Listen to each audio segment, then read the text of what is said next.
Fam, welcome back to the Convo Couch, everyone. This is Pastor Jardula. And I'm Fiorella. Fam, I wanted to start off the show really quickly, just giving a little bit of a little taste of what I got to do the other day.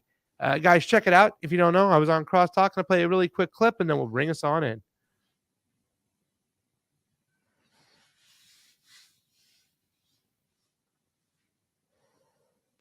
They don't. These establishment Republicans don't like these grassroots people at all. Kevin McCarthy and the way he's treated some of those grassroots people like Laura Loomer and all those other America First candidates just whisk aside. But I think the underlying issue here is the fact that a lot of people still remember why they became a Democrat in the first place, and this is just another seesaw pendulum swing, and they don't want to get fooled again. They remember the Help America Vote Act and the Patriot Act and the Iraq War, all under a Republican president. So, I mean, at the end of the day, I still think people are going to be seeking some other options. I do agree with my other guest here. This is some scary times. It doesn't seem like anybody wants to unite, let alone Joe Biden, with that Mussolini speech we talked about. It seems to be more divisive, but I guess that's the game that's going out there right now. So, with 2/3 of the voters in America have zero to little confidence in these elections, I think it's going to produce a little bit different results than just simply Republican and Democrat this election time. Fam, how do you do, fam? Fam, I can't hear you. You're muted. Is that Dennis Kucinich? That is Dennis Kucinich, fam. That's hilarious.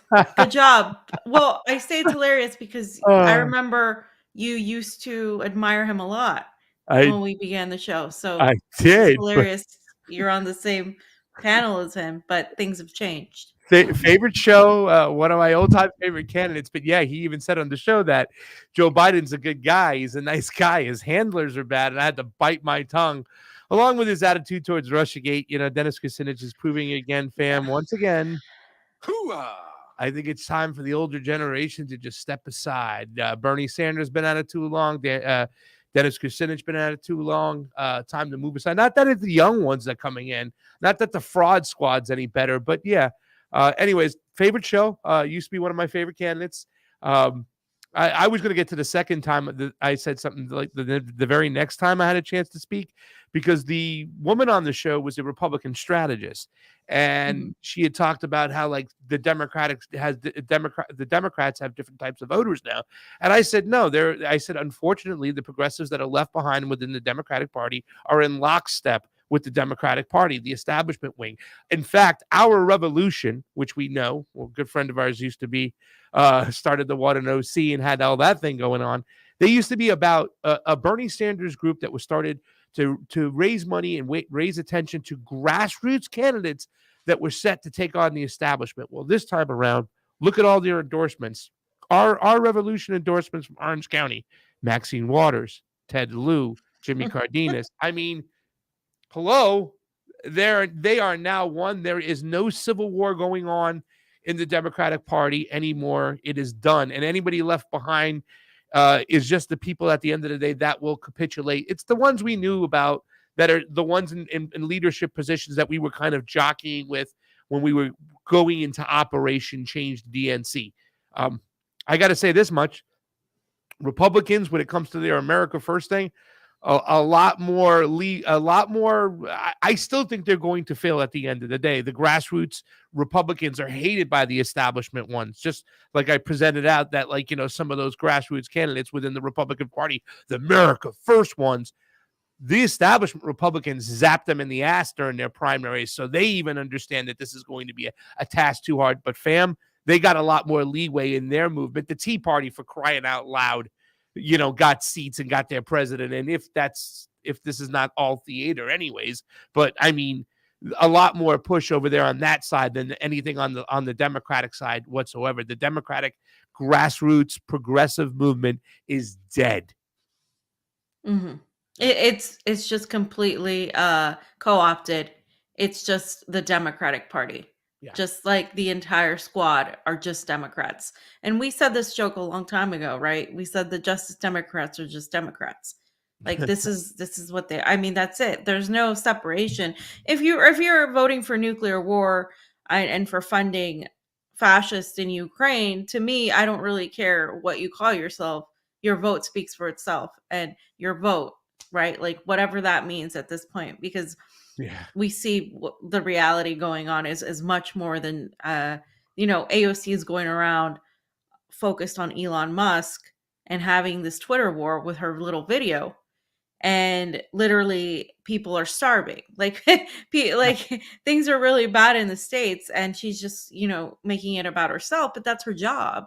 Like, I mean, if you thought we elected her to Congress, well, we thought wrong. I mean, her job is just an Instagram influencer at this point, and a fake one, and a really bad one at that. So things are really bad in the States, and she, like, I mean, if you thought we elected her to Congress, what are you doing? I'm sorry. Go ahead. Are you there? Yeah, I'm here. Okay, go ahead. No, I'm done. You were just like repeating stuff. No. I was messing with the volume on the I was testing the. I'm so sorry. I didn't mean to interrupt you, but no, I'm done. I'm done. Okay. Yeah, AOC and the establishment Democrats and whatnot. Let's I can't wait to get into the Brazil stuff too as well, fam. I know we don't have a lot of the stuff in the docs to talk about, but I have to talk about this thing. I'm just going to get a little sample too before we get into the top story about what's going on with the conservative media and the leftist liberal media, independent media when it comes to this situation, how it's just so blinders on. And we have to talk a little bit more about the election stuff. And it's just really it's disturbing to me. What's going on. Somebody I told you gave me a compliment on Twitter saying, and his name had MAGA in it, and said that Pasta has been covering the Brazil election better than Steve Bannon. And yeah, because I am fucking really upset about the way this is being portrayed and the way people are presenting this, seeing some videos out there, crazy. But fam, let's just jump into the first story of the day, because it's talking about a guy who wants elections. Somebody who said, fam, right, that the only way to defeat a fair democracy is through free, fair, and transparent elections. Imran Khan said that, fam. Yeah, so he's been your guy. He has a lot of support in his country, and people who support him are relentless. I mean, they've been out in the streets every day. They've been talking about how they want him to be president, how there's nobody like him, how he really is doing putting Pakistan back on the map, giving Pakistan a chance. And of course, yesterday, Imran Khan, former Pakistani prime minister, was shot in an assassination attempt, and he was hit with a bullet in the leg while delivering a speech. Okay, and if you just scroll down, I'm gonna go over a couple things. So he was rushed to the hospital after the incident, and he, of course, as we all know, like I said, he's been attempting to have a political comeback. He was, according to many, with US backed opposition, ousted from power in April. And he was on a bed of a truck, and we're going to see the videos, like on the back of a truck. And a gunman from below shot from the crowd and opened fire, and he was hit on the leg, and he was rushed to the hospital, and is in stable condition. And so the perpetrator was the suspect was arrested, and they're being tried also for injuring several others. I believe they were injured at least 4 or 5 others as well. So if you want to go ahead, and we can just go ahead and watch this one. Yeah,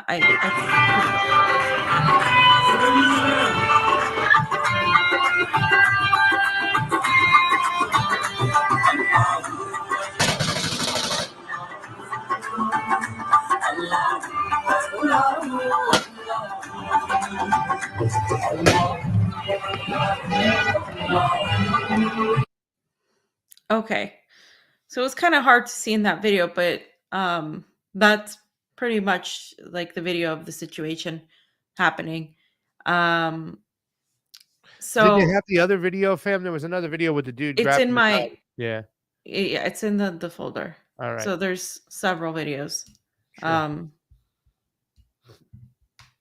See. Should I pull them up, or do you want me to more of the article? No.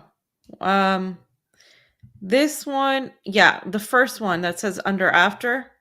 Gotcha. You can pull that one up.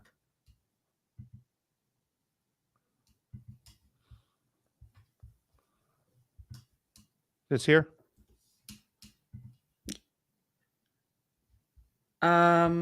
Is that was the very first next one on the doc. Okay. Said before and No. after. You want the after one? Yeah, it's the All right, one I that's got the after. after one right here. I got it right here. Yeah. I gotcha. 2 seconds. My bad.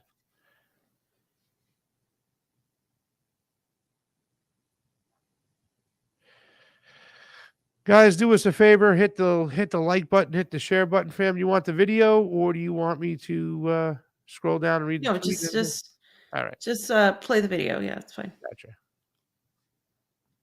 Gotta mute myself up.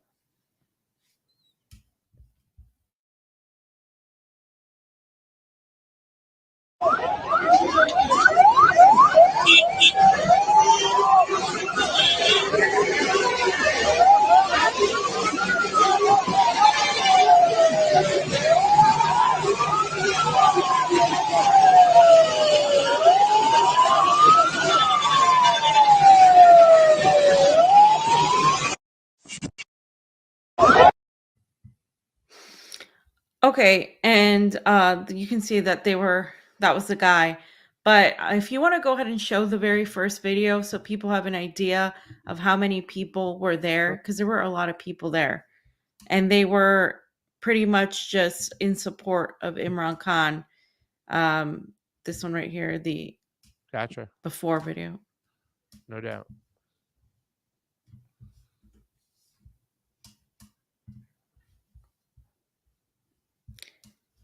He's had a lot of support this whole time. Tens of thousands of people.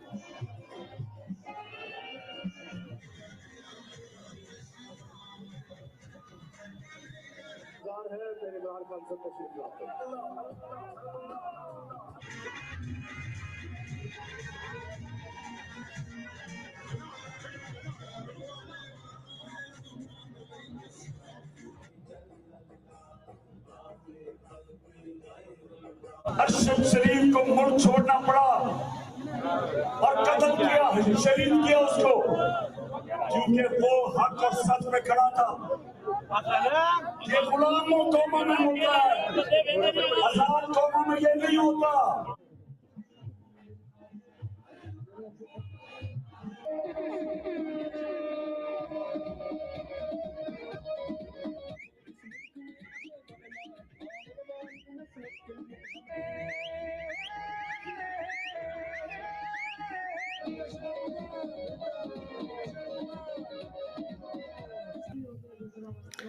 So you can see how much support he has among the people of Pakistan. And the protests, since this is before he was shot, and so after he was shot, the protests have continued in response, because people feel that he was this was an assassination attempt by the opposition that does not want him to run, because the opposition knows, the current regime knows that if he does run, he is likely to win because of the popularity he has, and they do not want him to win. Also, he challenged the banking system. He's challenged the West. He's not somebody that people who want a more westernized, more controlled Pakistan want in power. He's really a threat to the status quo. So, and this isn't the first time he's been threatened in any way, shape, or form. I mean, this has been an ongoing. So Imran Khan has vowed revenge. He said, we're gonna fight back, and he thanked God for giving him a chance. And this is today. Him, people coming to see him.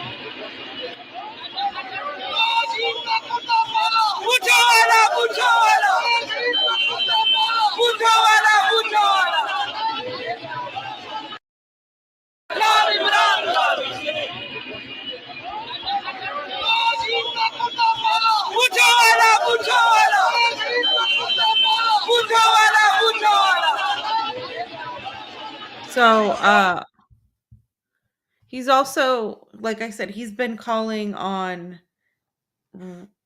pushing back on going back on finding out who did this, on an investigation. He said there's going to be an investigation, and in a way, just like he knows, and a lot of his supporters know that this is definitely a plot to stop him from running. And we've been talking about how people don't want him to run for a while. And today, he said, "Come out, protest, don't back down until 3 people resign. Otherwise, the attack on me will not be investigated." Imran Khan. So he's saying they're not going to investigate this. Why? Because the people in power are the ones who did it. And yeah, so this is just, that's what it is. I don't know if you want to say anything, Pasta. Well, no, I mean that's simply what it is. I think we've been covering on this on Imran Khan for quite some time now. I mean, we covered down to the fact that even looking at the election system, that he wants to make sure that he's fighting for some of the biometric stuff too as well, because once again, we've discovered, since we've gone out there and seen a lot of the grassroots candidates will actually want biometrics inside their elections. The fear is that, obviously biometrics, tracking, QR codes, that whole thing is very scary, but it does make it harder when it's an open source biometric system for the ruling party to cheat and to create votes out of thin air. In other words, it makes it more so that you have to show up in person, right? That's why the whole biometric thing is in place. And that was something I think they were trying to remove, and that Imran Khan was trying to make sure fight for, that therefore their elections are solid. And he believes that, what would happen before he was removed from him accusing of a Western backdoor coup to remove him, he dissolved Congress and wanted to go to snap elections to take it to the people. Well, the court stopped them, but he wanted to go to elections because he was confident that he would get reelected again, and that it would be in the hands of the people, not in the hands of the West, not in the hands of a coup. And like we've said, we've shown a lot of Imran Khan speeches and speaking about what's going on right now too as well. He said, listen, we're nobody's slave. We don't belong to you. We don't belong to anybody. If we want to remain neutral on the situation of Ukraine, Russia, we'll remain neutral. And that's it.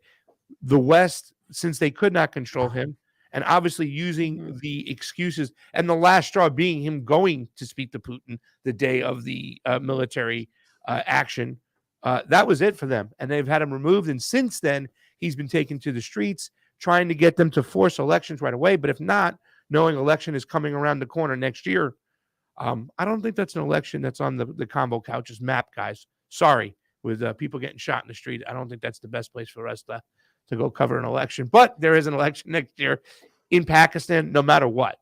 So this is not the first time. Benazir Bhutto getting killed in Pakistan, an assassination right before an election too as well. This is not something that's uncommon. The Philippines have this problem too as well. Yeah. But yeah, we have to just stay tuned and see what's going on. I love the fact that he got shot in the leg. The next day he's out there.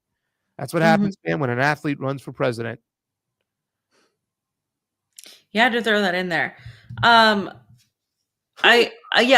think he has a support for a reason, right? Whatever you think of him and his politics, I think he is a strong leader, and you can be a strong leader and be an awful person. I don't think he's an awful person. I think he's a strong leader. If you guys have a chance, go to Rumble or Odyssey, and watch RT's interview of Imran Khan. They did an in-depth interview asking him a bunch of questions. It's like an hour long, and you can get a gist as to how he is. Who was it Owen? No, it was the Union. Sorry, I can't say name. That was great. That was awesome. It was great seeing that. Fam, for the next section, why don't you do this? Why don't you look at really quick, see if there's any comments you want to put up from the chats and the comments over there. I'm gonna just say hi to some of the people really quick in the rock. Can we go to Brazil? Because our guest comes in at 10:30. Yeah. Okay, let's do it. Yeah. Let me pull up what you got so far in Brazil, and we'll go right into that then. Okay. Well, no, you wanted to talk about Brazil. Yeah, but you did have one thing on the dock, right? That's all I have. Yeah. Well, let's get that out of the way first, and we'll dive right into Brazil. You wanted to talk about it. I thought I you were do, gonna I add do, stuff. because it's just okay. So what do you got here, fam? This is about Cuba, because Yeah. that's all So do you have anything about Brazil you want to bring up first? Well, I wanted to talk a little bit about the election. I don't have any videos, whatnot. Okay. It's been disturbing, right? Yeah, because, and I've said this before, the team sports aspect of this sometimes gets me crazy. It does. If you haven't seen yesterday too, and it's great. Terry Matson did her first stream on the Combo Couch. WTF is on Thursdays now. We'll be streaming on the Combo Couch YouTube. It's got about 1,400 views. It's awesome because she's never got that type of traffic. A lot of live viewers. And she interviewed a guy named Michael Fox. So Michael Fox has done some work down in Brazil, and some amazing work, some great information. All about, pretty much Bolsonaro's policies, because I'm trying to understand what the allure of Bolsonaro is, right? Obviously, we've seen some situations, fam. We had some people on the sides of the streets yesterday giving some Nazi salutes. Here, I'll put it in the folder so people can see. We'll get that up. There is There it is. It's in the bottom of the doc. Is it there? Okay. There's a racial, the one in green. Got it. There is a racist element of sorts. That is definitely evident. I think, fam, was your belief. I'll bring it up. You tell me what you think real quick as I bring it up. Give your opinion. I don't want to talk for you. It's I verified this as well with multiple people, because what happened was people were saying, "Oh no, this is just Brazil's salute," and it's not. It's not. By Brazilian standards, this would be a Nazi salute. Now, of course, is this every single Bolsonaro person? No, it's not. It's not. It's Good. not. Thank you for saying it. Well, duh. I mean, it's not. But still, the fact that this is something that people have been saying, people that, have covered Brazil, that have lived in Brazil at least like a month or so, and, and said, hey, yeah, this is an election that has that element. It can't be ignored. And I think, even CNN has actually covered this, which, I mean, it's not surprising because it kind of works to their favor at this point. But this, I mean, there's no justifying that. I mean, that's a lot of people. It's not like one Nazi flag at the Canadian truckers, which we don't even know how that got there. It was very suspect, some random guy. It's literally like a lot of people. Okay. And obviously people get emotional about this, but the greater point is this really, it's kind of interesting because I saw a lot of people that are really on board against my point that I want to make is against the fascism in Ukraine, and they point out the Azov stuff, right? They're like, the Azov battalion is fascist, blah blah blah. Some of these people see this and they're like, oh well, no, that's blah blah blah. But Lula is a Soros, Bolsonaro is a Soros puppet of Klaus Schwab. It's like, so you're gonna okay this just because it doesn't fit your political ideal? And I find people are really bad about Latin America. They don't know Latin America. They think that Latin Americans care about this stuff, like that they care about the vaccine stuff. In a lot of these countries, some people do, but they're really focused on getting electricity, getting water, getting these basic things met.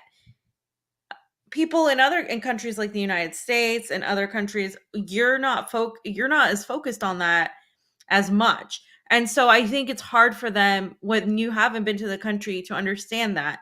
And it's not like we're saying Lula is some sort of, revolutionary saint that's going to come in and do whatever he's going to do, or that Petro was, or that any of these leaders are. We're just telling you what the priorities of the people in the countries are, and that their priorities are different. And while and the thing is, people were throwing, Bolsonaro is better than Lula because he's taking on the globalists. No, he's not. He literally went to the WEF forum He literally spoke. He's pro-Israel. You can't tell me you're anti-globalist when you're pro-Israel. Like, and there's just so many other things that, sure, you can criticize Lula for so many things. We talked about Haiti. We literally asked that. That was one of the first questions we addressed when we were in Brazil, because it's one of the things that always comes back at Haiti, and the responses to in Brazil at Lula, and the response is always like, yeah, that was shitty. It's not like people are saying that Lula has amazing policies and stuff, but the fact is he helped a lot of people domestically, and so this is why people are voting for him. It's that simple. It's not about what I want him to be or what pasta or what. It's just a matter of why people vote for him. Now, is there this element in the Bolsonaristas? Yes. Is that why over 50 something million people voted for him only? No. There are other reasons. A lot of it is propaganda. A lot of it is the fact that they called Lula a criminal. Some of them, of course, we're are going talking to about be Bolsonaro here. Why people Yeah. voted for Bolsonaro? Okay, because I'd like to just give my opinion about that too as well. Yeah, go ahead. Well, first of all, God, fam, thank you for saying all that stuff too as well. I have to give you another one of these.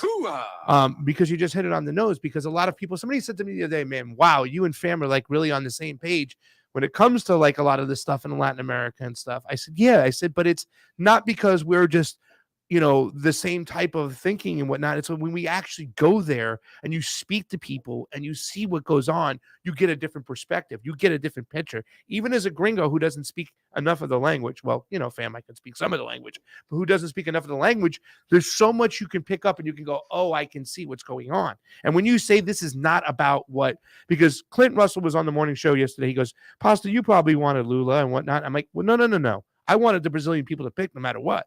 I mean, yeah, I love the fact that I'm a election integrity activist and I can say, hey, I don't have to pick a side. I have to pick the side of the people. That's it. Whatever they want, they decide, they make the choice. People like me don't need to be telling them what they need to pick as far as their leaders. I mean, I don't play that game, but it's the goddamn truth. And that's what I see with this whole team sports mentality. The left, as is, they point these things out. And I'm glad you pointed out right off the bat, this is not every Bolsonaro supporter, because it's not. Because coming to why people voted for Bolsonaro, it wasn't about economics now. I haven't seen, listen, I'm still trying to get educated more on it, but from what I see from why people voted for Bolsonaro are two reasons. Number one, he was the best one left on the ballot for, I guess, independent-minded thinking Brazilians who were caught wherever because Lula was jailed. But number two, it was this culture war. It was this conservativeness, this Christianity thing. Like, that's what Bolsonaro was good for, was that. And a lot of people matriculated to that. But at the end of the day, the economics were not there. And it just drives me crazy from the right, because the right is acting like this, fam, the conservatives. Like, how could this be? How could Bolsonaro not win? He had these huge events. Oh, my God, people loved him. He has to be cheated. He was cheated. He has to be cheated. My friend Brett Ernst, who's a comedian, has this joke, fam. And he says, and his whole shtick is, if you've been around anybody who's gay, he's gay, and he's gay for a long time, probably born gay and stuff like that, right? When his brother had to come out, his mother said, okay, he's going to tell us now. He's in the living room. Like, they all knew he was gay, right? Like, and he came out and he was like, listen, guys, I got to tell you something. And they were like, no, really? I didn't know. That's the same attitude it should be with Lula winning this election. Wait, a guy who held the presidency twice, who had great economic booms, who almost removed them from near poverty, from extreme poverty. No, really? He could win? To act like he's like some Joe Biden character, Lula, it just shows you your fucking ignorance of what's going on in Brazil. No shit. A wet paper bag could have got 40% of the vote against Bolsonaro, simply because Brazil is in economic chaos, social disorder. It's going crazy. Fiorella got her phone stolen. Danny Shaw got his phone stolen. Two other people we know, we got his phone stolen. We went to 5 countries in Latin America over the last year, ladies and gentlemen. I can tell you easily the one, and I don't want to downplay anybody's homelessness, but going to a bar or club one night, going through their homelessness, it's one of the worst homelessness situations I have ever seen. And I've been in Frisco, LA, everywhere in the States. It is Awful. It shouldn't be of any surprise whatsoever, even if your theory is that he was doing good before the fucking COVID came along and that taked everything. It doesn't make a difference. They are in some serious problems. And Bolsonaro really hasn't done anything economically. And not to mention all the labor groups are against him. All the people in the favelas are against him because they want some form of decency back and some social programs that's going to get them food. So you're being ignorant, you're being naive, and you're being misled. Shame on you, Mr. Steve Bannon, with this coverage. Shame on you, InfoWars. And shame on you, Tucker, with that special the other day. If you want to fucking be an election integrity activist, if you believe in national sovereignty, if you believe for it at home, then you better believe it abroad. And this is, excuse me, fam, it's bullshit. Because the whole thing about him getting cheated and it being rigged is so general. Oh, it's DRE machines now. You can program them anyway. Has Bolsonaro been any specific about going and looking at the software?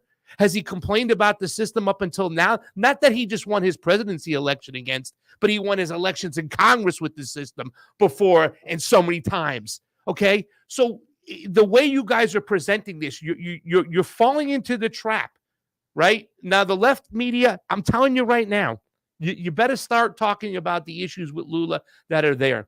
Whether we like it or not, he's tied to the Western banks. He is tied to the World Economic Forum. He has had situations when he had to send troops to Haiti because of his ties and the deals he made with these groups of people from the West. Now, I'm not saying maybe he could have done it without it because we don't know. How does somebody get the power without dealing with these global entities? I think that's a fair question, right? But you have to mention it. And to gloss over it and act like it doesn't even exist, that sucks. But the conservatives, you are getting in serious areas where you're going to be hypocritical as shit. And when we have serious election fraud issues, they're going to be ignored because you're crying about a situation simply because you didn't like the result. Because what's important to you, the WEF stuff, the vaccine, I get it. But you don't live there. And we should respect who the people picked. And until you have some serious evidence, and I know that's what a lot of leftists have said when it comes to the election. What about 2020? There's no evidence. There's a shit ton of evidence. And that election in 2020 for Donald Trump was way different than Bolsonaro. Bolsonaro has won several elections under this situation. So watch yourselves now. Get your heads out of your ass and accept the results, because unless you get some real proof, Bolsonaro hasn't given you any specifics with the software that he can pull that's open source, with all the things that take place. You need ID, specific place to vote, no mail-in, no ballot harvesting, no drop boxes, public counting. Watch yourselves. You're going to make yourselves look hypocritical, and the work you are doing on election integrity for what happened in 2020 is going to go to waste. It's already, I mean, even what was done domestically in the United States, Pasta, like the accusations. I mean, talking about the ghost of Hugo Chavez, China. I mean, these things discount, and I think in some ways are on purpose. The parallels between, that they're trying to make between the 2020 U.S. election and the Brazil election, because that way, now that when you talk about an election possibly being manipulated in any way, that you're just crazy. You're just like the Bolsonaristas, Trump supporters. It's all the same. It's not all the same. It's a case by case basis. It's a country by country basis in general. And every single country that we've been to has better elections than the United States of America, hands down. No questions asked. Every single country. Some of the countries ruled by a narco government. Some of the countries ruled by literal paramilitary fascists have better elections than we do. Why? Well, because they have more security in their elections, and they don't sacrifice their security for the accessibility. Yeah. So that's why. And I've said as much. I did a whole thread on how we shouldn't have vote by mail ballots.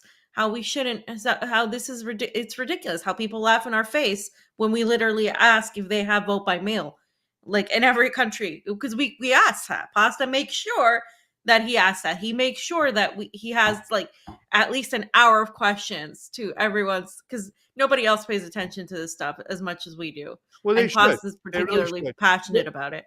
We are, and because we understand, because we've been in people's faces and eyes, and Colombia was the best, fam. I was in tears in that room, right? Not only what he just said about getting in the streets and defending himself, the magistrate, our friend, but what he was talking about. He says this will be the most transparent election Colombia's ever had. He understood what was at stake. He understand how the people can get power back, and it's through that process.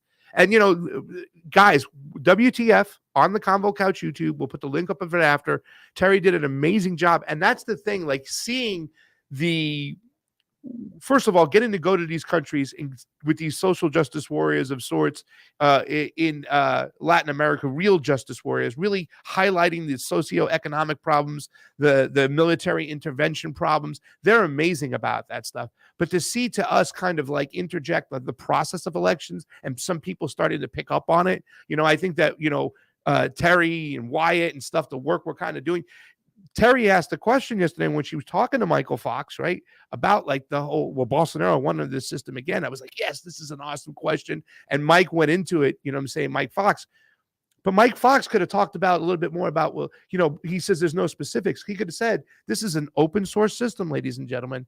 Bolsonaro can request the open source system software at any time he wants. He hasn't done it. So I'd like to see a little bit more of those friends on that side, you know what I'm saying?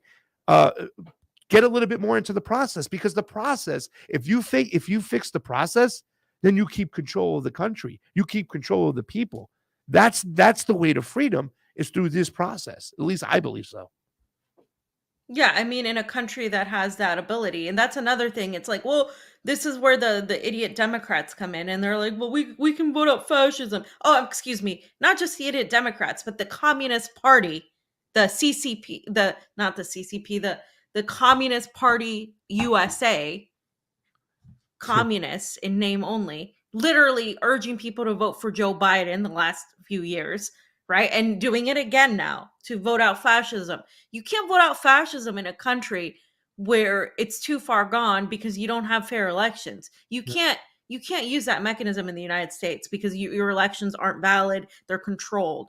And so that's just not going to work. It's just not going to work. You can't vote your way out of this in the United States.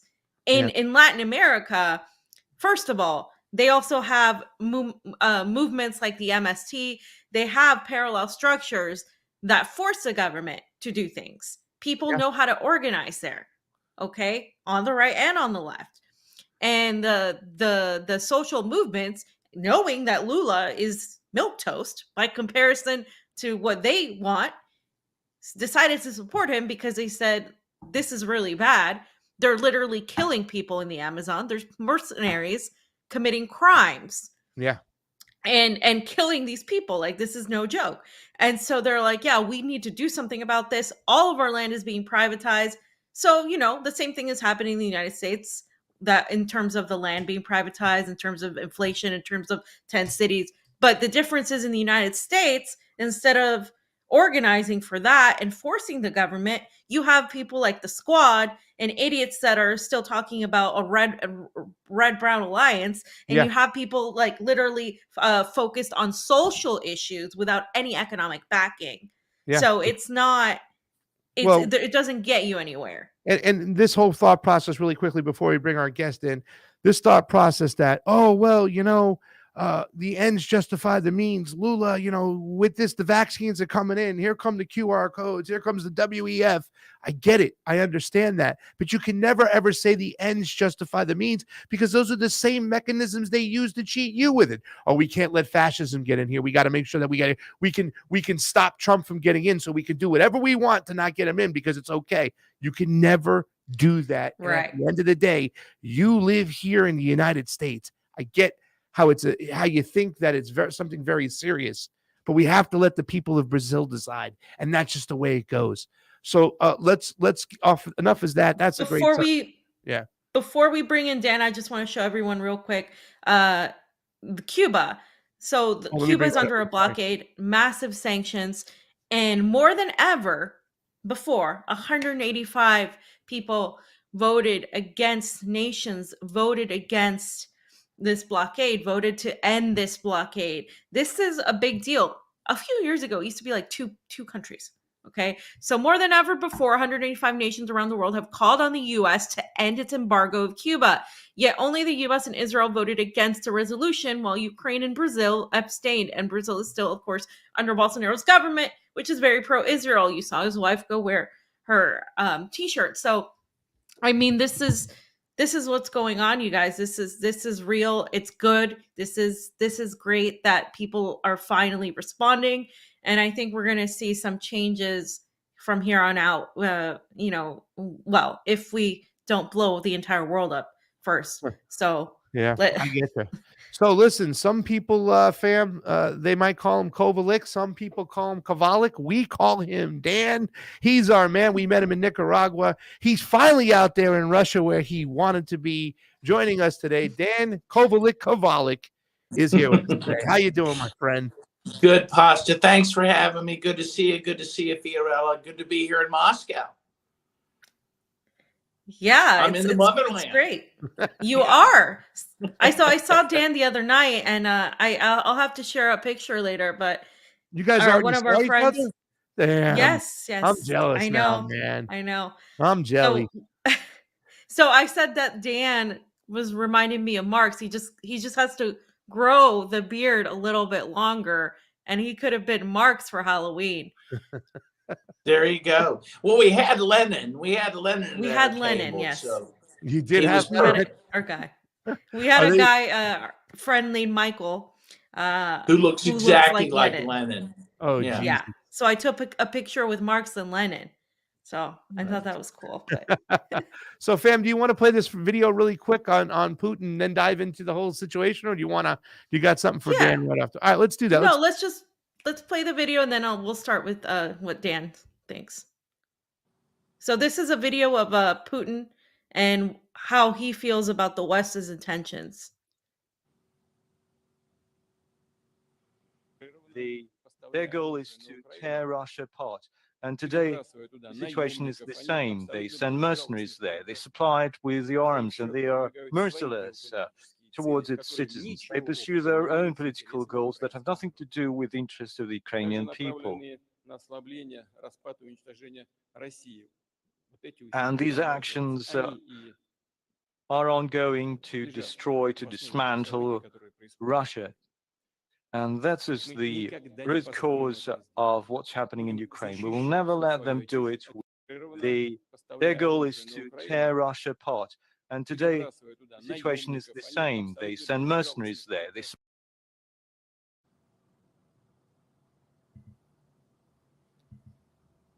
Okay. Unmute yourself, Pasa. Yeah, go ahead. Okay, Dan, so my question to you is, what do you think of Putin's statement about the West's intention of tearing Russia apart? Do you believe that's an exaggeration, or do you believe that's exactly what this is about, really, and not about Ukraine? I do think that. And I think this goes back to, for a long time. I mean, we can go back to Napoleon. The West has had their designs on Russia for at least 150 years. There's a great quote from someone, I don't remember who it was, from the Soviet Union. He said they aimed at communism, but they hit Russia.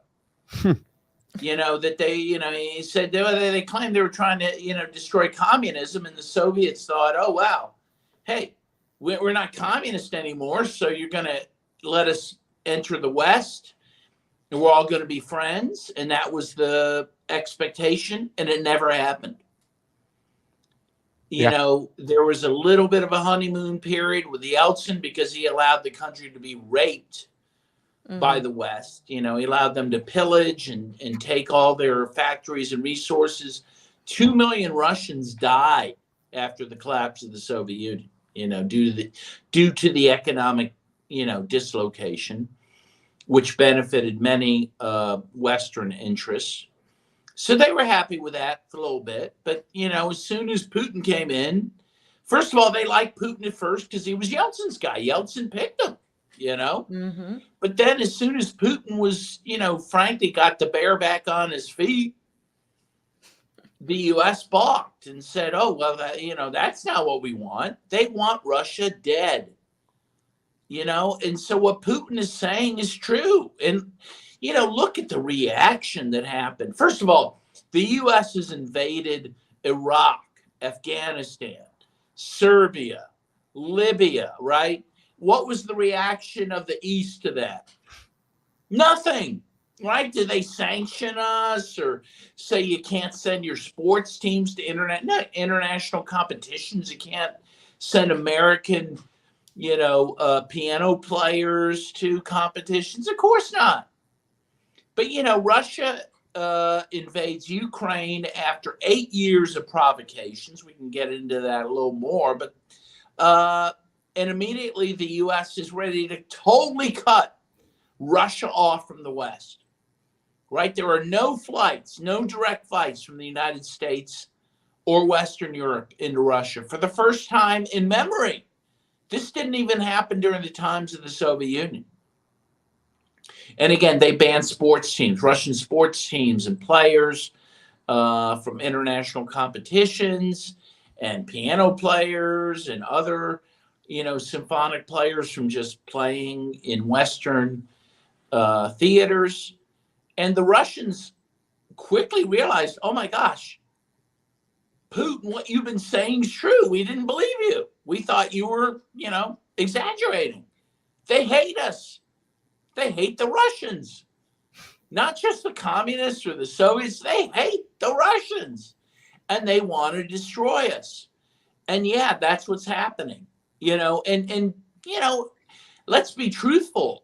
A lot of officials in the U.S. government are pretty honest about the goals, right? Yeah.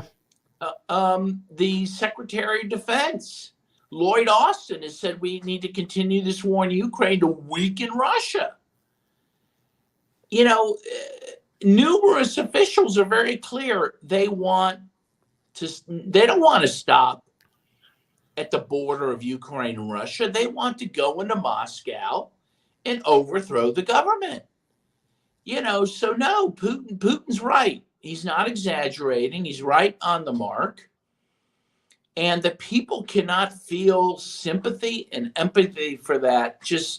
I don't know what to say, because if the situation was reversed, if Russia, was engaged in acts to undermine the integrity of the United States, we would respond in a very, very strong way. The closest it came was the Cuban Missile Crisis in 1962, and we were ready to go to nuclear war over that, right? And what Russia's experiencing is much worse than that. NATO up to its borders, missiles up to its borders, neo-Nazis up to its borders, killing ethnic Russians in Ukraine. So, no, of course, Putin he's speaking the truth. Yeah. I often think about what the turning points, like the significant dates. Obviously, when we started the show, Dan, we talked a lot about what happened in 2014, on the Maidan with the Victoria Nuland and Jeffrey Pyatt going out handing cookies, amongst Vladimir Vitaly Klitschko, and just this whole turn of the government. But I also think about back to Kosovo, right? Of course. That was that was the time, and we talk about that honeymoon period, about when the United States was in bed with Russia, when they followed the Soviet Union. You had Yeltsin, and after Kosovo, it seemed like the hardliners in Russia were like, "That's enough. We're gonna have to dismiss this fall down drunk, and put somebody in there that we can trust." And it seems like they tapped Putin. But how much of back to what Kosovo happened really has a lot to do with what we're seeing today?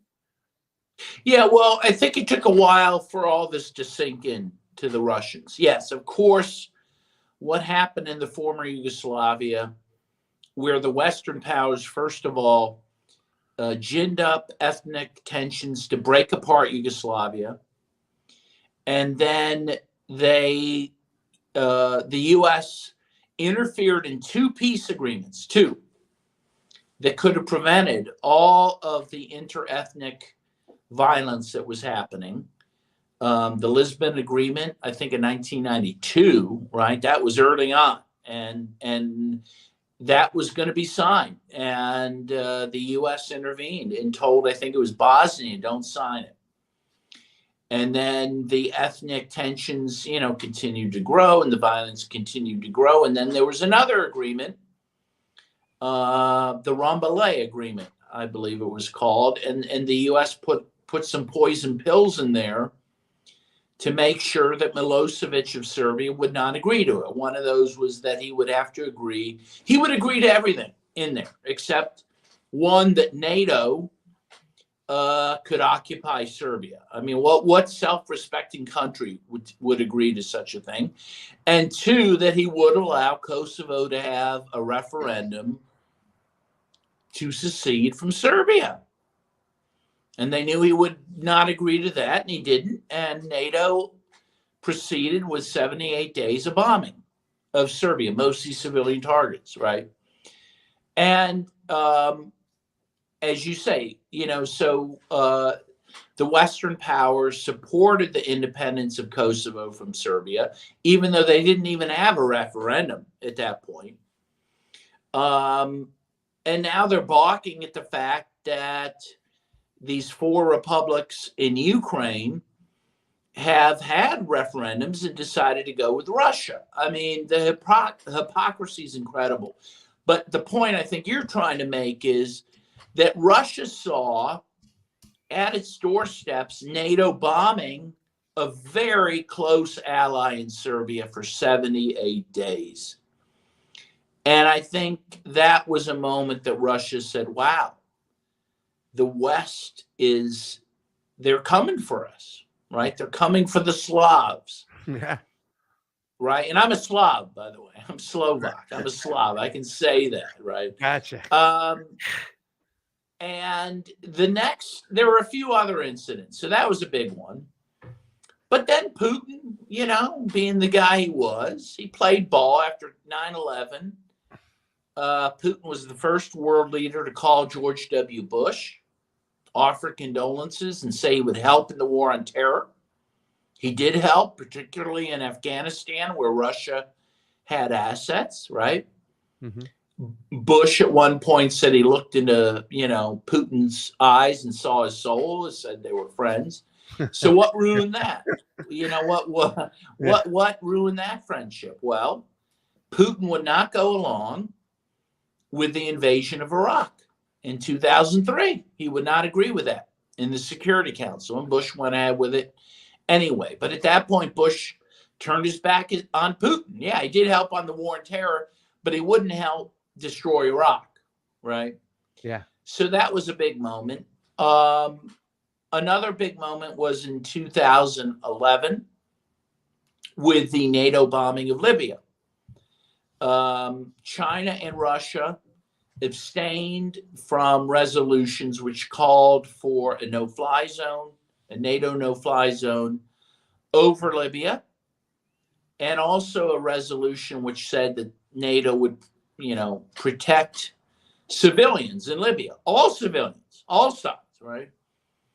And very quickly, of course, NATO ran with those resolutions and bombed Libya from March of 2011 till October of 2011, until the country was destroyed, right, and taken over by 3 warring factions. But also they continued the bombing until Muammar Gaddafi was seen on video, sodomized and murdered. And the story is that Putin watched that video twice. And he was horrified by it. And he said, you know what? No more. And that's when he decided he was going to protect Syria against the Western intervention there. And I think that was, really the beginning of the end of the relationship between Russia and the U.S. But even then, there were moments that Putin offered to help, right? In 2016, there was these alleged chemical attacks by Assad. and Obama was going to bomb Syria in response. And Putin quickly said, "No, wait. Why don't we do this? I will make sure Assad gets rid of all of his chemical weapons, and that will, mitigate your need to intervene." And that happened. Putin did that. They got rid of their chemical weapons, such as they were, and the bombing didn't happen. He kind of helped Obama off the hook. Yeah. But again, it didn't matter. It didn't matter he helped on the war on terror. It didn't matter he helped there. The U.S. continued to pressure Russia, continued to move towards the borders of Russia. And of course, in 2014, Obama supported this right-wing coup in Ukraine, which brought to power a very anti-Russian government, which had very significant neo-Nazi elements in the government and military, which quickly, alienated the Russian-speaking population in the Donbass, who would declare independence from Ukraine. And then the government in Kiev began a war against those people in the Donbass, which continued for the next 8 years. And that brings us to the current conflict. So, that's how the situation went. That's how the relationship broke down. And I think at every moment, Russia was holding out the olive branch, even until the special operation in February, right? Putin made it clear, hey, guys, sit down with us. We want two things. One, don't let Ukraine into NATO. Just confirm that. You won't do that. And two, make sure that Ukraine, according to the Minsk agreements, which the Security Council unanimously approved, make sure Ukraine stops attacking their own people in the Donbass. And the answer was no. The U.S. would not agree to those things. And in fact, in the weekend before the special operations in February, according to the Organization of European Security and Cooperation, the OESC, is that right? Did I get that right? Yeah. Which has 54 different member countries, including the U.S. and other Western nations, and has a German head right now. According to them, there were about 2,000 ceasefire violations in Kiev, in the Donbass. Yeah. Mostly committed by Kiev in the weekend before Russia invaded, right? So not only did the West say, no, we're not going to give you these, pretty basic commitments, but in fact, they continued the aggression and accelerated the aggression in Donbass, and that's what precipitated the invasion. So, my own view is that at all these points, Russia actually showed a lot of restraint. And the West just had no desire to make peace. They wanted war just like they did in Serbia, right? They made sure two different peace agreements didn't happen in Serbia so they could do what they wanted to do, and that was bomb Serbia. And that's what happened in Ukraine. And one of the things, Dan, that I wanted to ask you was, we've seen, you said Russia, in your opinion, has been restrained. I agree with that. It took 8 years, almost 9 years for this response to happen, right? And a lot of people have been suspect of Putin because of what you pointed out. Like, he tried to be a part of to work with the US. He actually wanted to be a part of NATO. There was all these attempts to work with the US. Now, some people see that as a little bit of naive of Russia, or in a way overly diplomatic, where Russia puts diplomacy above everything, even with people like dealing with people like in the US government, who haven't really been people of their word. The country itself, the government as a whole, has literally gone back on their word. Most recently, the grain deal that happened with Turkey, obviously there was a drone attack on Russia's naval base in Crimea. and Sevastopol. And basically, this is according to Russia and according to just so much more information that we're getting. The British intelligence was involved in that attack, and they were also involved in the attack of the Nord Stream pipelines. And they had removed themselves from the Green Deal for that, because the ship that that was attacked, of course, and the ships that go through are going through this Black Sea corridor, this Black Sea grain corridor, and so they're not being inspected, and Russia couldn't allow them not to be inspected. So Turkey comes in and says, hey, so we're going to negotiate this with you. We're going to guarantee you that Ukraine is not going to attack, and blah, blah, blah. And Russia's like, okay, what do you think of that? Do you think that that's a wise move? Because Ukraine hasn't kept its word. And do you think that's reminiscent of Russia's desire to be overly diplomatic and almost too trusting that the West is going to play fair? Because in my opinion, they haven't played fair, and I don't really see. It's almost like Turkey is running the show now in terms of that. And what does that mean for this conflict that we're obviously seems to be getting closer and closer to nuclear war? Yeah, well, I agree. I mean, well, it's an interesting thing. I mean, first of all, it's hard to criticize people for trusting other people, right? It reminds me of the line of John Belushi in Animal House. He tells the dean, "Hey, you effed up. You trusted us." Right. And that really is the, only decent response to the US, like, or the US to Russia. Right. You effed up. You trusted us. Like, time and again, they screw the Russians. But, the Russians, Stephen F. Cohen, who was, the very famous Sovietologist who died recently, and who knew actually Gorbachev. He was an advisor to Gorbachev, but knew Putin a little bit too.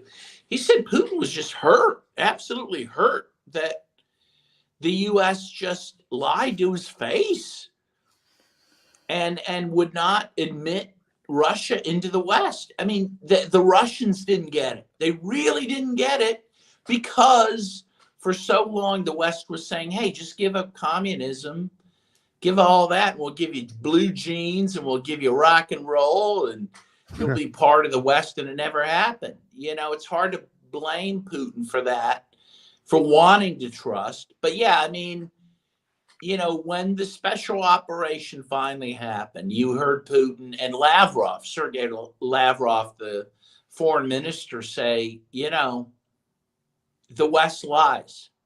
You cannot trust the West. And I think it did take a long time for them to really accept that. They didn't want to believe that. And I think the Russian people were even more reluctant to believe that, because they wanted to be accepted by the West, right? But finally, it just became so apparent that you could not get around that. The other thing is, a lot of people tell you that Putin, by trade, by education, is a lawyer. He went to law school, and he's very legalistic, and he wants to follow international law as he sees it. He wants to dot his I's and cross his T's. And so he's been very cautious and very careful. He did not want to repeat what NATO did in Serbia and in regards to Kosovo, because Russia opposed that, and they didn't want to repeat that and copy that. But again, as far as I'm concerned, the West made it impossible for him to hold off anymore. The second biggest party in Russia is the Communist Party, the Russian Federation. And they've been calling for years for Russia to intervene in the Donbass. If it were up to them, they would have done it 8 years ago. And a lot of the more hardline people in Russia wanted that 8 years ago. And frankly, that might have been the right thing to do. I mean, because by the time Putin did intervene, one, he had many, many people dead in the Donbass. And 14,000 people died in the conflict between Kiev and the Donbass in those 8 years. But also what happened is the Kiev forces, and most notably the Azov Battalion, right, the neo-Nazis, in those 8 years were able to ensconce themselves in the Donbass in a very serious way, in these steel plants and other places. And so by the time the Russians invaded in February, it was very hard to get to those people and attack those people. And it made the conflict more difficult and more protracted than it would have been had the Russians gone in earlier. But again, the Russians were damned if they do, damned if they didn't, right? If they went in earlier, they would have been the enemy anyway. They would have been the bad guys. And look, I think in the end, I think Putin made the calculus. He went in when he decided, I'm going to be the bad guy no matter what, right? It took him that long to say, I'm never going to wear the white hat, right? I'm always going to be the villain. So I'm just going to do it. Yeah. And so he did. And I think, again, honestly, and I'm an international lawyer and professor of international law. And, I'm very against aggressive war. I'm very against humanitarian intervention.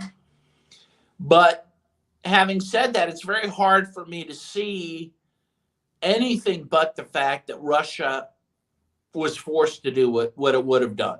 That is to say, in this case, while the U.S. claims this all the time, ridiculously, like, hey, if we don't fight them in Vietnam, we're going to be fighting them here in America, which was always ridiculous, right? Russia had a point. If they didn't do it now, they'd be fighting in Moscow,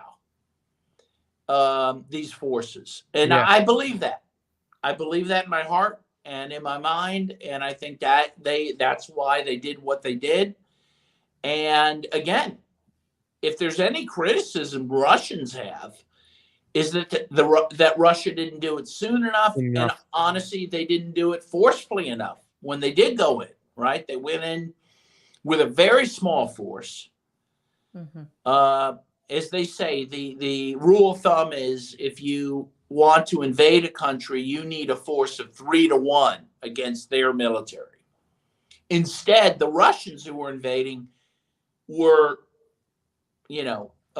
exceeded by the Ukrainians 3-1, right?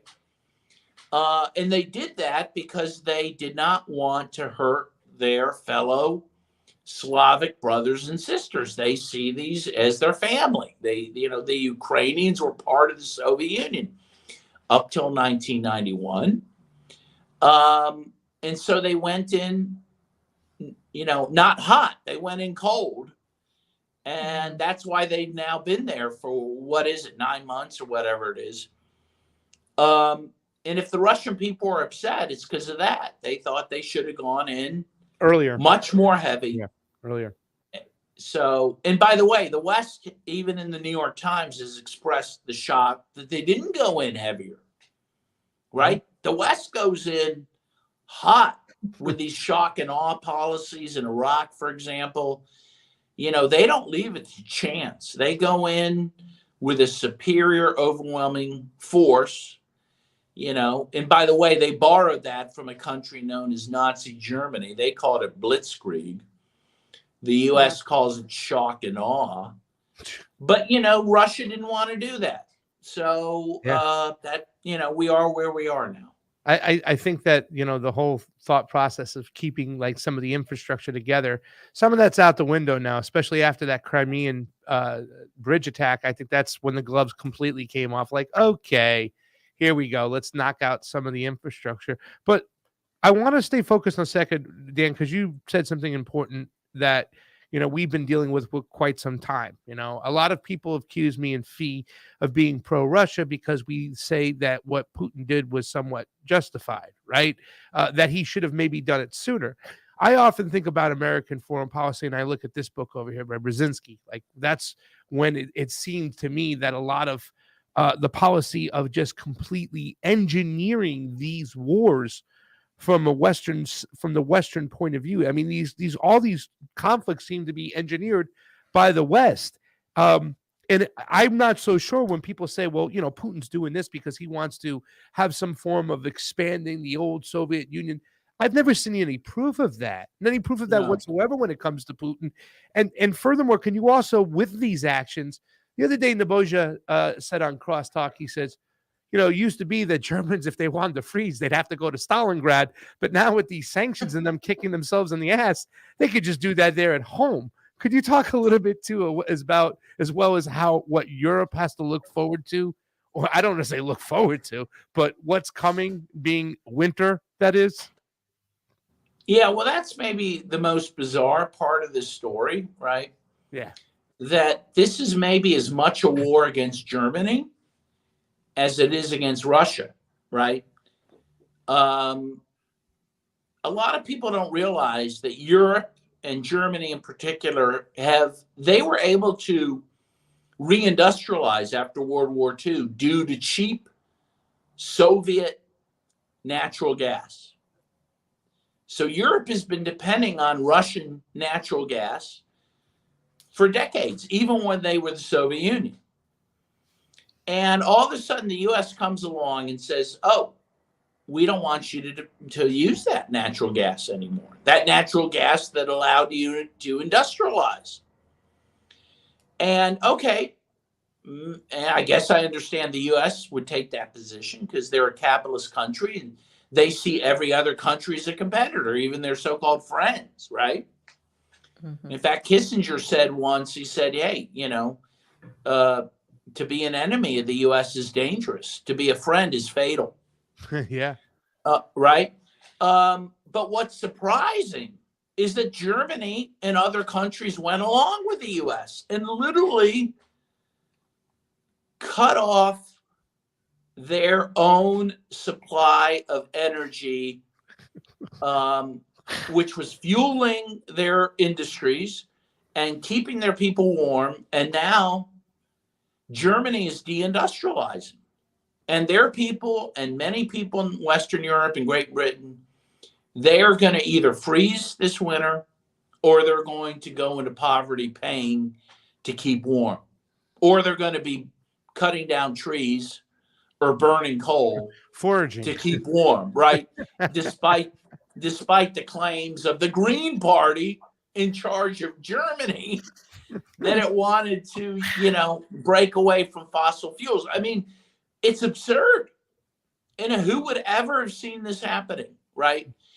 And we talk about democracy. How are these countries democracies when their governments have served up their own people, their own economies, to the altar of U.S. imperialism? I mean, that's what's happened. And then clearly, and let's, just say what's true, the U.S. and maybe with the UK hope blew up the Nord Stream 2 pipeline, which was a lifeline for Germany, right? Yeah. And it wasn't just Russian property. It was also, European property, and they just blew it up. Everyone knows it. And the Germans just took it, right? And there was an investigation of limited time, and both the Germans and I think the Swedish said, well, we don't want to touch this. This is going to hurt national security to say who did it, so we won't say who did it. Well, if it were the Russians who did it, which, by the way, would be absurd that they would blow up their own pipeline that they spent billions of dollars to create. But even putting that aside, if it were the Russians, the Germans and Swedish would have been happy to say so. So it's very clear their own allies, the US and the UK, did it. And Germany and Sweden are just saying, okay, not only are we going to take it, we won't even rat you out to the world. I mean, that's what's incredible. I mean, I don't know what to say about that. It's hard to believe, but that's what's happening. Yeah, and who benefits? It's the United States. They get to sell more expensive energy to these countries, and their profit margin goes up. So, I mean, it's very clear. And, a lot of people don't get why Germany would do this to itself, why it would literally cut off its own arm. And I think, there's an element of, okay, well, maybe this is what the United States wants. So the fall of Europe, the euro went down to being valued less than the dollar. I mean, it's bad. It's not just an energy problem, it's an inflation problem. People are out in the streets protesting against NATO and against Russian sanctions by the thousands because they see what this is doing to their country. And it seems like the politicians just don't care because their loyalty is to the United States. The United States is leading the EU into complete and total destruction. And I think what we're seeing is the beginning of the end for the Western empire, right? This unilateral hold. I think that's what we're seeing. And you mentioned something extremely important. You said that the Russians didn't want to attack their Ukrainian brothers, right? And my experience in Moscow has been that Russians are not hateful towards Ukrainians. They're not, seeking revenge. They're not out there trying to say all Ukrainians are Nazis. They're not trying to go after civilians.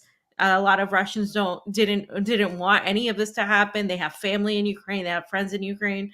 What have some of the things that you have experienced since being in Moscow? So for the audience, Dan is here in Moscow. This is the first time he's been.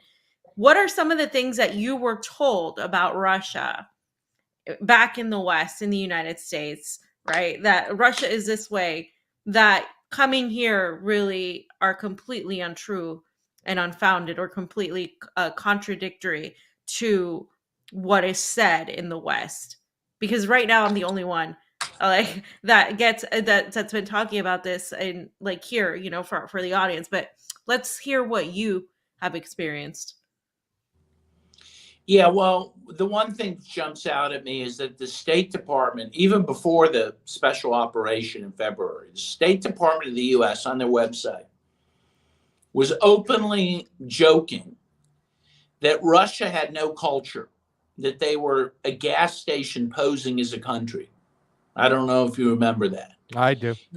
But meanwhile, of course, I mean, even without going here, I remember people like Tolstoy, Dostoevsky, Tchaikovsky, Shostakovich, Nabokov, some of the great, artists and thinkers of our time, of any time, are Russian. So that, obviously that on its face was silly. But then when you come here, I think you're reminded of that. Again, when I go to breakfast every morning at the hotel, I go there, there's a big painting of Tchaikovsky, right?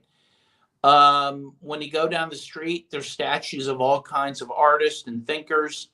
There's amazing architecture, incredible Orthodox churches that, are ornate in ways you don't see in other places. And so immediately, again, you're reminded, wow, this is not a country without a culture. This is a pretty cultured people. The other thing, by the way, a friend of mine, I was a union lawyer with for 20 years or so, and who was a leftist at one point. He made this comment to me recently. He said, the Soviets, they didn't like beauty. They were, and then you go into the subways that the Soviets built, and you see chandeliers on the roof. You've never seen subways like this. They have marble in the subways, right? Compare them to the New York subways, right? There's no comparison.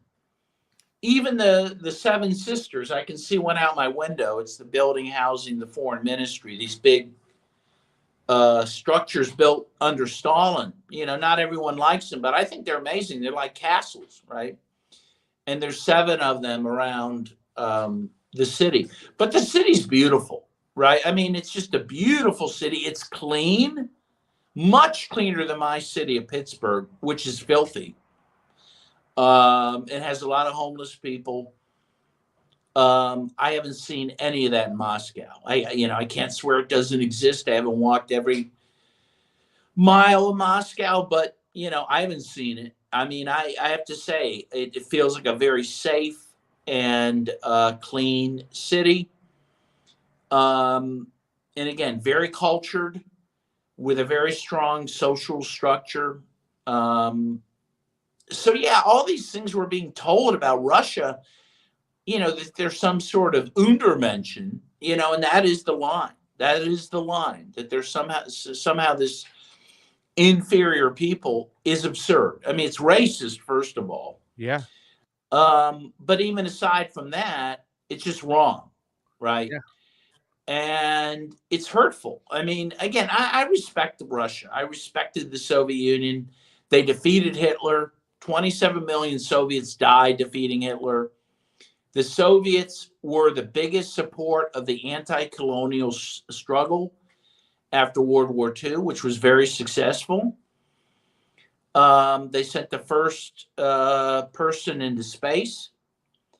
This is a country and people that have done a lot for the world. And to write them off is uncultured and uncouth. Again, it bears no semblance to reality, but also it's just painful because, obviously no people fits that bill, but certainly the Russians don't, and the other thing about the Russian people, this is what I learned more than anything being here. I find them a very humble people, to be honest.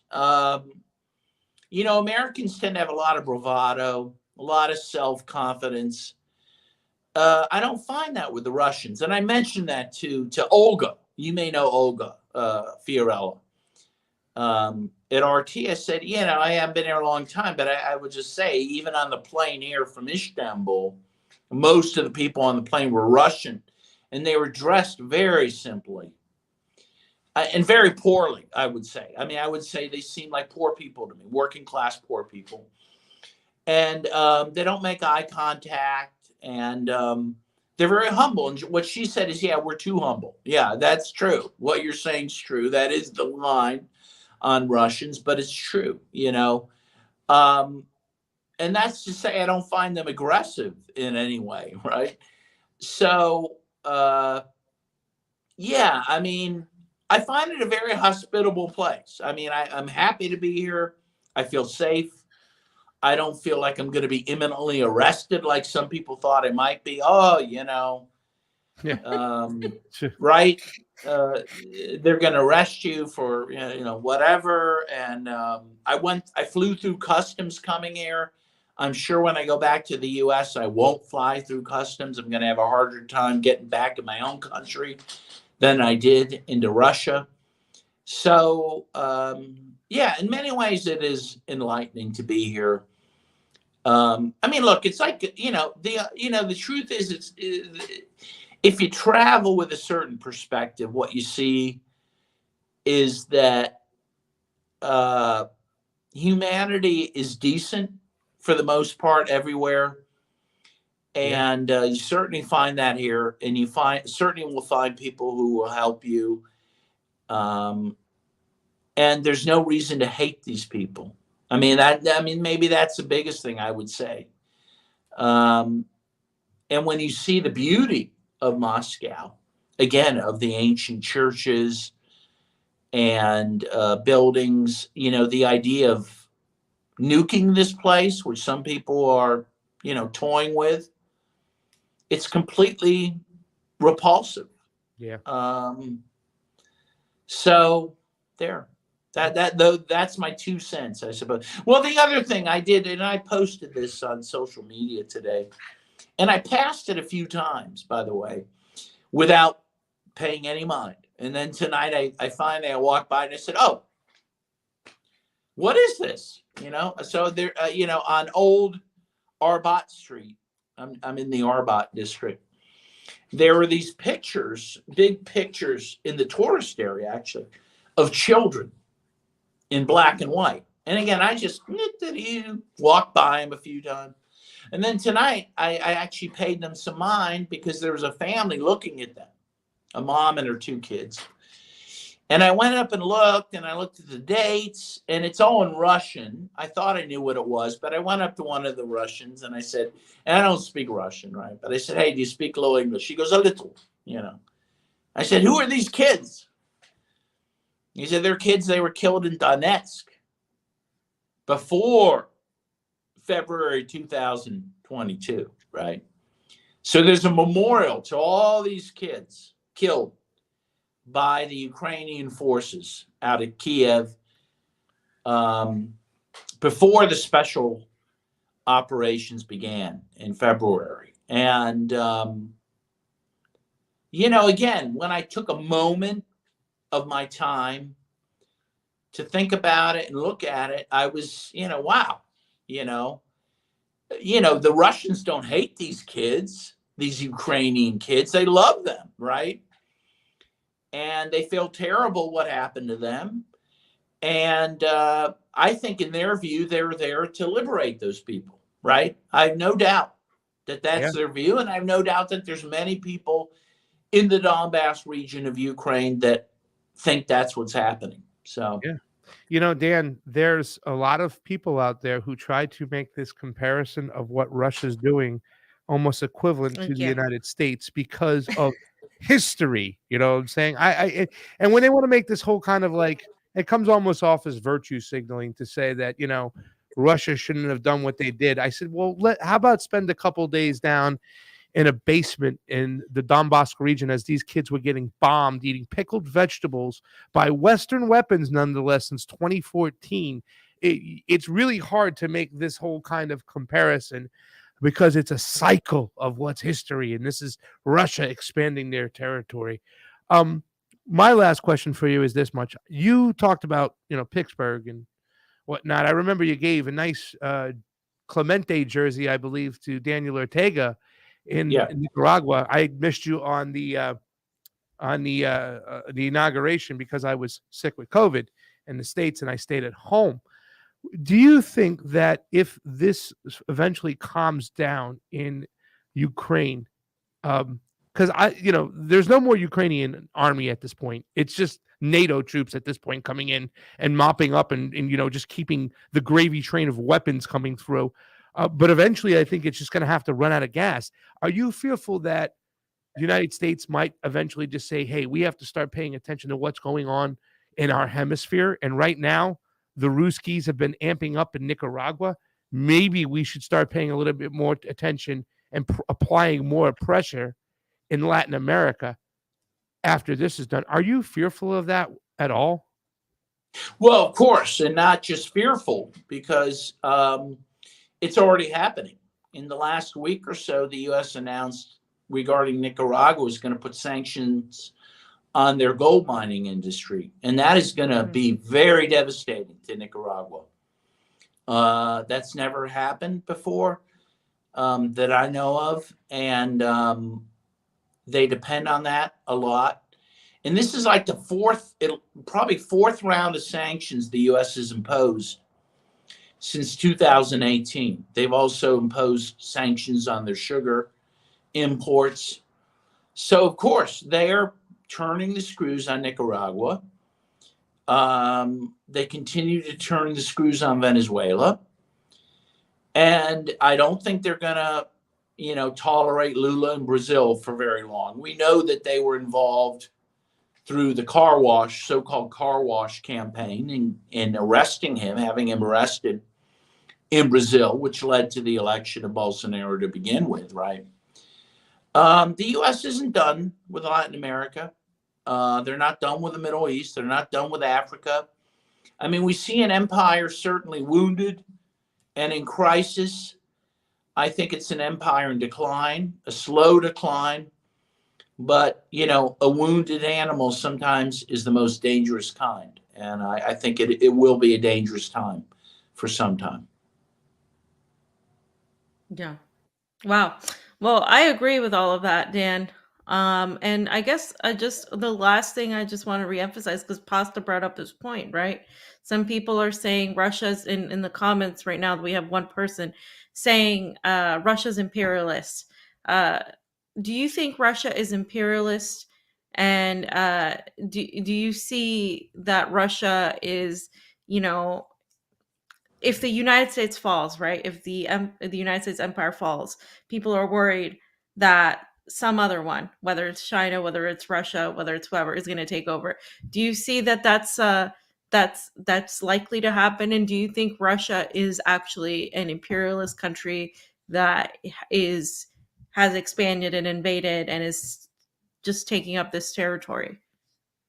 Yeah, I don't look at it that way. And I know there's a lot of leftists and even communists who view it that way. If you look at Russia's recent foreign escapades, if you want to call them that, there have been really two. One in Syria, which was in response to U.S. intervention, right? And I think, in my view, Russia saved Syria from certain destruction from these jihadist groups that the U.S. and many other countries were backing. And similarly in Ukraine, Russia is acting in response to the West, and in particular the U.S.'s support for right-wing and, yes, neo-Nazi forces that have been killing ethnic Russians. I don't see Russia as the aggressor. They are reacting to aggression. And I'm certain if this shoe was on the other foot and the U.S. was facing that type of aggression. Did we lose him? I think we did. Dan? Dan. You got... Dan. We just Oh, freeze no. him. Maybe we just freeze him. Look at that. Right. Oh, there he is. There he is. We lost you for a little bit. Yeah, someone tried to call me. I'm on my phone because I didn't bring my computer to Moscow. So What is wrong with you, Dan Kovalik? Yeah. So I don't see Russia and China as aggressive. I mean, it just, again, so I named Russia. It's been involved in Syria and Ukraine, right? That's it. China, when's the last time it went to war? 1979, briefly against Vietnam, right? These countries are not warlike. And I quote Jimmy Carter, who said the U.S. is the most warlike country that's ever existed. And that's true, right? If you listen, at least take Putin for his word. And honestly, I think he's a man of his word. In his last speech, he made it clear, we don't want to be the next hegemon. We don't want to, substitute our hegemony for the U.S.'s. We just don't want anyone to have hegemony. And I truly believe that's, Russia and China are not intent on that. And again, I look at these countries' actions. I look at the lack of wars that Russia and China have been involved in, and the incredible number that the U.S. has been involved in. And the fact the U.S. has 800 military bases throughout the world in, 175 countries, I think? Meanwhile, Russia has, 1 or 2 bases outside the former Soviet Union. And you look at the, military expenditures of China and Russia, which are completely dwarfed by the United States. I mean, you just can't compare those countries. I mean, what the worst thing we could say about China is they like to build speed trains in other countries. I mean, I don't know what to say to that. I don't see it. I don't see that critique, and I don't buy it. Fam, you got anything else for Mr. Dan Kovalik? I mean, you guys are neighbors now for a little bit. Thanks, Dan. you didn't stop by Vegas and see me. Oh, really? Okay, I will. We'll play some craps. And we're not going to play Russian roulette, though. No, sorry. There you go. No. Ladies and gentlemen, that was Dan Kovalik, human rights lawyer. Awesome person. We met him in Nicaragua. He does great work, anti-imperialist, a good friend, and of course also in Moscow, growing his beard, that sort of thing. So thank you, Dan, for coming on. Yes, thank you. Thanks for having me. No doubt, man. We'll do this again, like always. Come back on. I'm sure we'll listen. March, Cuba. I don't know if you're gonna be out in Cuba for March. There's some elections. Maybe we can tag along with each other. We didn't get to do Brazil together. Maybe we could do Cuba. If not, Argentina. Very important. one of those countries. Meanwhile, we need to remind people Monday, November 7th, is the 105th anniversary of the October Revolution here in Russia. And we're going to be there in Red Square with our red flag celebrating. So there you go. Before the day before U.S. elections. How fitting. How fitting. Yeah. Dan, you have a great one, buddy. You too. Thank you. Thanks for having me. Appreciate you. Pleasure. Bye, Dan. Talk later. Dan the Man Kovalik, fam. Fam, by the way, just want to make sure you know, because this is part of this section real quick. I don't know if you heard, but there was something. Yes. That's not breaking news from Breaking Politico, news, a man. real article. Yes, fam. This is serious, bro. I mean, don't downplay this. Cockpit caper. U.S. jet draws a sky penis near a Russian base, fam. And here's the sky penis. Look at that. It came on in, it drew a penis, and then it took off in Cyprus. You know, fam, I expect more from a penis. It leaves a lot to be desired, this one right there. I mean, I'm just... Fam, I don't know. why are you putting sky penises in the doc? That's the Russian section for today, fam. Really quickly, what I'm going to do, and why don't you grab some comments and post them up like we're going to do before. I'm going to read a quick Super Ray and say hi to a couple people on Rockfin, but I'd like to get into a little discussion about what some people were saying. I guess there were some people in there constantly with this Russia is an imperialist country. Oh, Russia's imperialist. Russia's imperialist. Well, where's the proof of that? I mean, ever since I've been alive, Russia's been pulling back, but taking its borders backwards. Is this whole thing that they're just retreating to fight another day? I mean, Jesus. Aram says, fam, excellent fire pasta, but got to keep it cool. 61% Italians are way too easily cast as emotional rather than rational, That's Aram. Give me some advice about my fiery Italianness, fam. How do you like that? Hi to choir boy that's over there, Fred Edward. Any word? Max Headroom finally in the house. Where the hell you been? Great to see you again. All hanging out. Amber King. Guys, do us a favor. Go to our free speech platform, ARAM, of course. That is Rockfin, where there is no advertisement. No advertising. Hi, Diana. Damn, pasta, that rant was fire. Thank you so much, Diana. It's been on my mind, the whole Brazilian thing. I can't get away from it. I haven't even looked into hardly any things. I've been watching videos, old videos, Men in Black, how you doing? Just trying to find out more information about Bolsonaro and Lula and stuff. It just, to me, the way it's been presented, like, how could this be? How could Lula win? Like, are you guys kidding me, guys? Are you guys that fucking naive that you don't understand the guy who was a two-time president who led freaking Brazil out of dark days with extreme poverty, that was jailed unjustly? How could he come back and win it? No. I mean, it's so stupid where your head's at. And I'm not even saying that the system can't be cheated, or did it? I can't say 1,000% sure, but I'm pretty damn sure it's not, ladies and gentlemen. And for you to even make that correlation, God.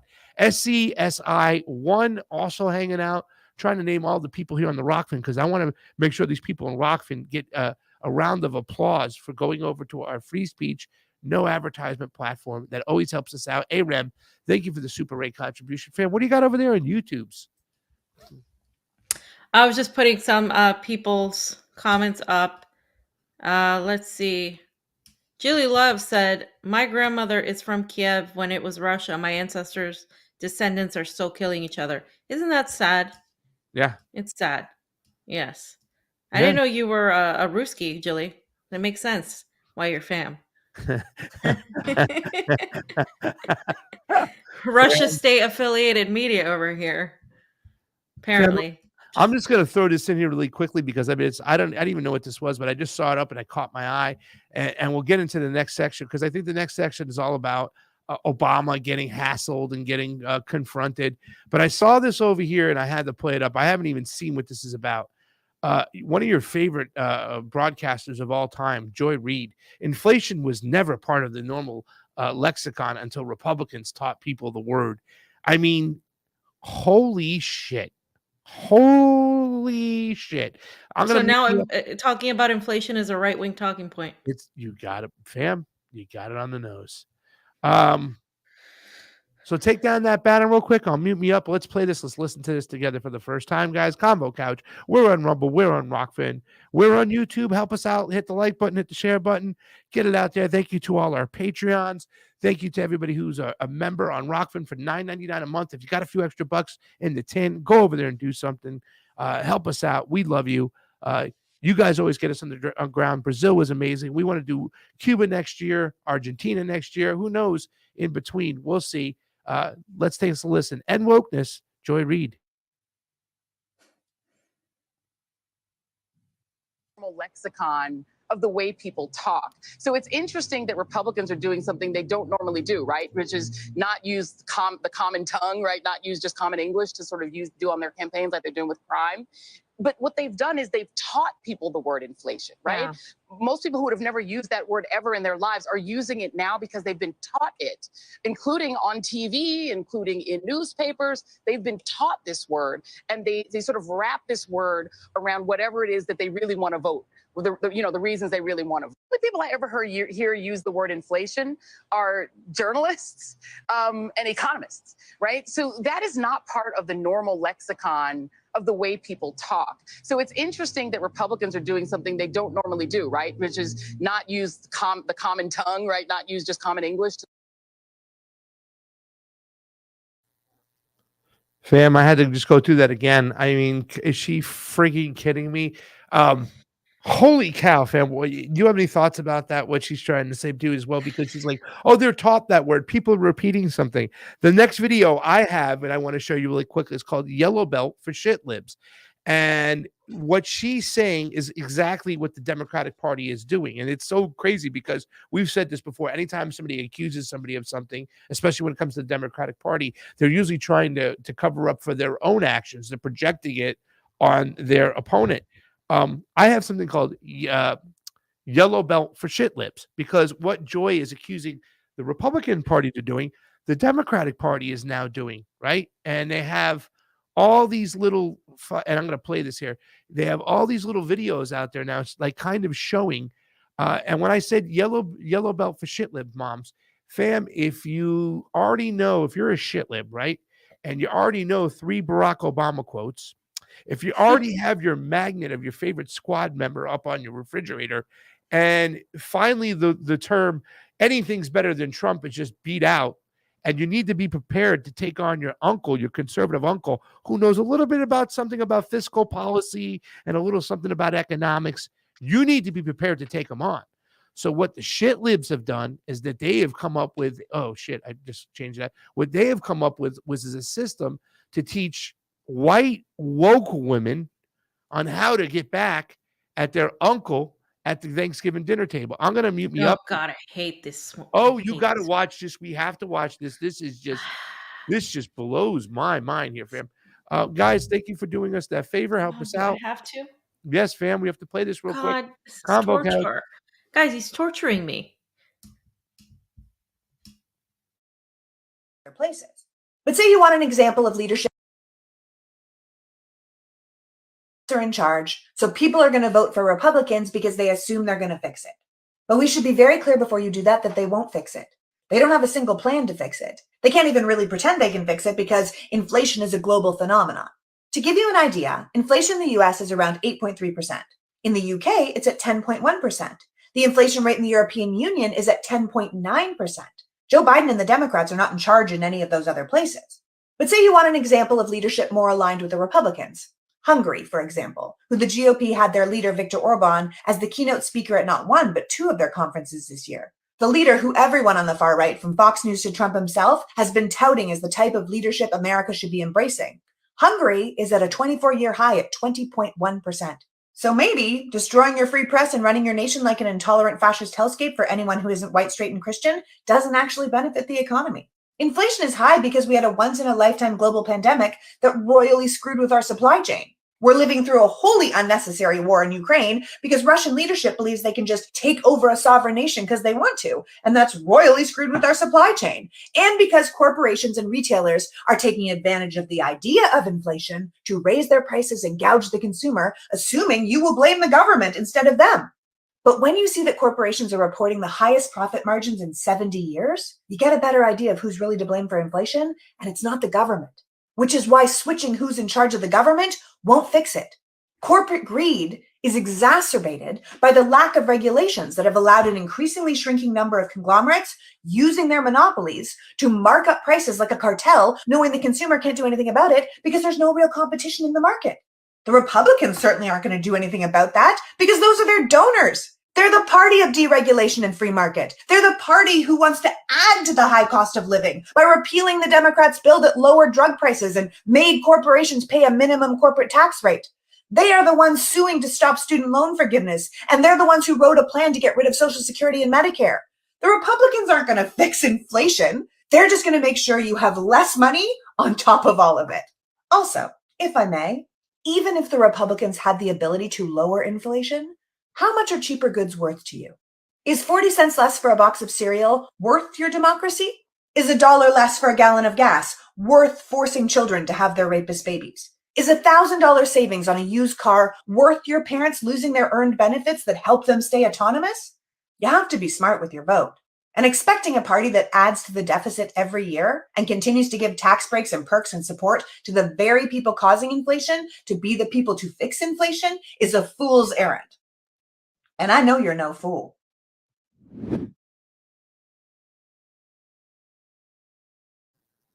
That's the new front line, fam. There's your new sensei for your shit libs.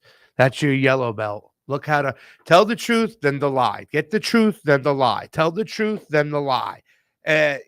My favorite part, I don't know about you, fam, was like, oh, it's not the government's fault. Like, you can't blame the government for anything. The geopolitics and this, Russian leadership. At least she didn't say Putin. The marketing must be coming back. The information that must be coming back is like, I think they're getting a little bit tired and we're overdoing the Putin thing. We blame Putin for the volcano that erupted on the other side of the earth. Maybe we should back off and go with Russian leadership. Either way, we take the blood off our hands for our foreign policy and we put it on the Russian Federation. What do you think about that, fam? You're muted. You're muted. You're muted. It's late. You know what I hate is that she's co-opting the language, saying, it's about corporate greed. This is why I hate people like the Squad, because they have allowed this in, right? Oh, it's corporate greed. It's not the government. It's corporate greed. It's deregulation, but it's the Republicans doing it. The Democrats are just as bad as the Republicans. The only good thing about the Republicans right now is that there's more of them that are not wanting to take us to nuclear war. Like, you got Marjorie Taylor Greene, and in fact, you have Russian analysts here saying that we would have gotten into this war sooner if Hillary Clinton had won the election. And I firmly believe that, because Hillary Clinton was so anti-Russia and the whole Burisma situation. I think we would have gotten into this sooner. Maybe it would have been better, maybe it would have been worse, whatever the case may be. But I do think that, and they have to stick Putin in there somehow. Putin has nothing to do with what's going on in the United States or Europe. They're doing that to themselves. We just got done discussing that. They're literally doing it to themselves. The government is screwing their people, their constituents, in order to do what the US wants them to do. Basically, that's what it is. They're sacrificing Ukrainians to the last Ukrainian. They're sacrificing Europeans because all these people are going to freeze, or they're going to go bankrupt. And they're sacrificing you, the American taxpayer, who is funding this war for Nazis. I don't even call them neo-Nazis. I call them Nazis in the Azov Battalion and a bunch of other little sects that they have there. Yeah. And meanwhile, AOC gets to do Instagram videos about how Elon Musk is terrible and all this other bullshit while she's eating. And it's just we live in a fucking cartoon. I don't know what to tell you. I don't even know. And then we have articles about how the US military literally drew a penis and how this is important news. I Well, that they were putting that penis right in Russia's face. But listen, it's funny because with this particular video that was going on, with Joy Reid going, they never heard of the word inflation until it was brought up. In other words, they're just saying that all the Republicans do is they hear a buzzword and they repeat it. They get a bumper sticker point to repeat it. And meanwhile, you see the Democrats create this whole thing to just literally give a class on bumper sticker points of view. The thing that really sucks is the person that shared that was one of the coolest persons I've ever met in California. And she is just, unfortunately, she's on this quest. I have a feeling that in a couple of years she'll come around when she sees it, but she's at like top peak shit liberty right now and thinking that this shit that's coming off. I mean, everything that woman was telling was the truth, then a lie, truth, then a lie, truth, then a lie. This is the talking point. The thing about it is if she gets into it too deep, politic girl, with somebody who's going to have answers to push back on that whole situation, it's going to suck. But for the most part, 90% of the United States citizens, that there alone will get you to the next base. I mean, it's a smart tactic to get a yellow belt class. That's not white belt. That's yellow belt. That's after you've got your Obama quotes down. And like I said, you got your magnet of Ilhan Omar, maybe Rashida Tlaib on your refrigerator, and you can no longer say anything is better than Trump. You have to get a little bit more. Yeah. This is it. And I think they did a great job on they co-opted every aspect of the progressive movement, every single aspect of it. Fam, this is really brief. I just want to talk about this because our commander-in-chief, they just announced Biden is ready to head to Cambodia, Egypt, and Indonesia for summits. And the interesting about this, fam, is that this particular trip will put him in front of some of the world leaders in which he is supposed to be knocking heads with or having issues with. Let's just do a quick read and we'll move on to the next subject. I won't take long with this, guys, but here it is. President Joe Biden will make a week-long 3-country trip next month for a quartet of summits, including one that could potentially put him in the same room as China's Xi Jinping and Russia's Vladimir Putin. White House press secretary, fam's favorite press secretary of all time, Karine Jean-Pierre, announced Friday that Biden will first travel to Sharm el-Sheikh of Egypt on November 11th for the COP27 climate conference before heading to Phnom Penh of Cambodia to participate in the U.S. ASEAN Summit of Southeastern Asian Leaders and the East Asian Summit. He'll then head to Bali, Indonesia for the Group of 20 Summit, of gathering of leaders from most of the world's largest economy. The president overseas travels begins just days after the pivotal midterm elections, and the United States will determine which party controls the House and the Senate, fam. Anything to say about that, about the fact that they're sending Grandpa Joe, who really still every single day goes out there to send him to these countries to talk to some of the biggest leaders in the world? Fam, I mean, I really don't think anything of this. I just want to put people on alert to get their cameras ready. There's going to be a lot of great videos. Hopefully he won't fall down the stairs of the goddamn jet, fam. But please, go ahead. Your opinions. Is he going to be able to even walk? Is he how are you sending Joe Biden there in a room where he could be with Vladimir Putin and Xi Jinping? I mean, he's obviously not in charge, you guys. He's just there. Yeah. He also just said that they're going to defend Iran at all costs.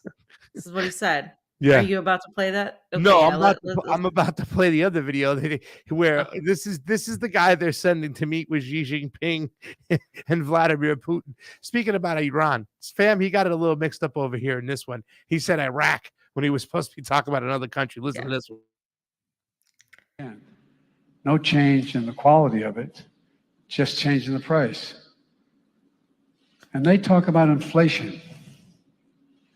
You know, we're dealing with it for a whole second. Inflation is a worldwide problem right now because of a war in Iraq and the impact on oil and what Russia's doing. The war in Ukraine.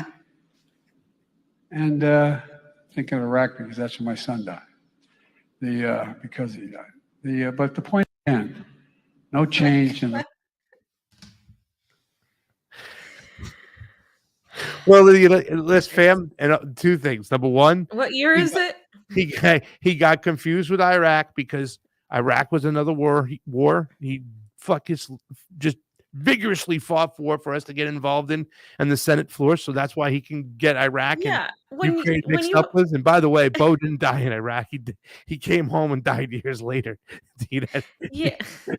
And the whole time, fam, when he doesn't know, should I continue just moving on, or should I go back and correct myself? Should I continue moving on, or should I go back and correct myself? That's the conversation that's going on with this guy's fucking brain, and he's supposed to be the leader of the free world. When you're a part of so many wars, it's just I understand. It's hard to differentiate between them. You get them mixed up. It's like you just don't know anymore. There's so many wars in your whatever, your little book, your little, roulette that you have, but so you just get lost and you don't know. Yeah. So here's the other one, fam. Right? This one, while campaigning for Charlie Crist in Miami-Dade County, Joe Biden claims that he went to college at HBCU, historically black institution, Delaware State University. He didn't. He went to the University of Delaware. Please listen to Captain Shitbird. Fucking this guy. This is our president.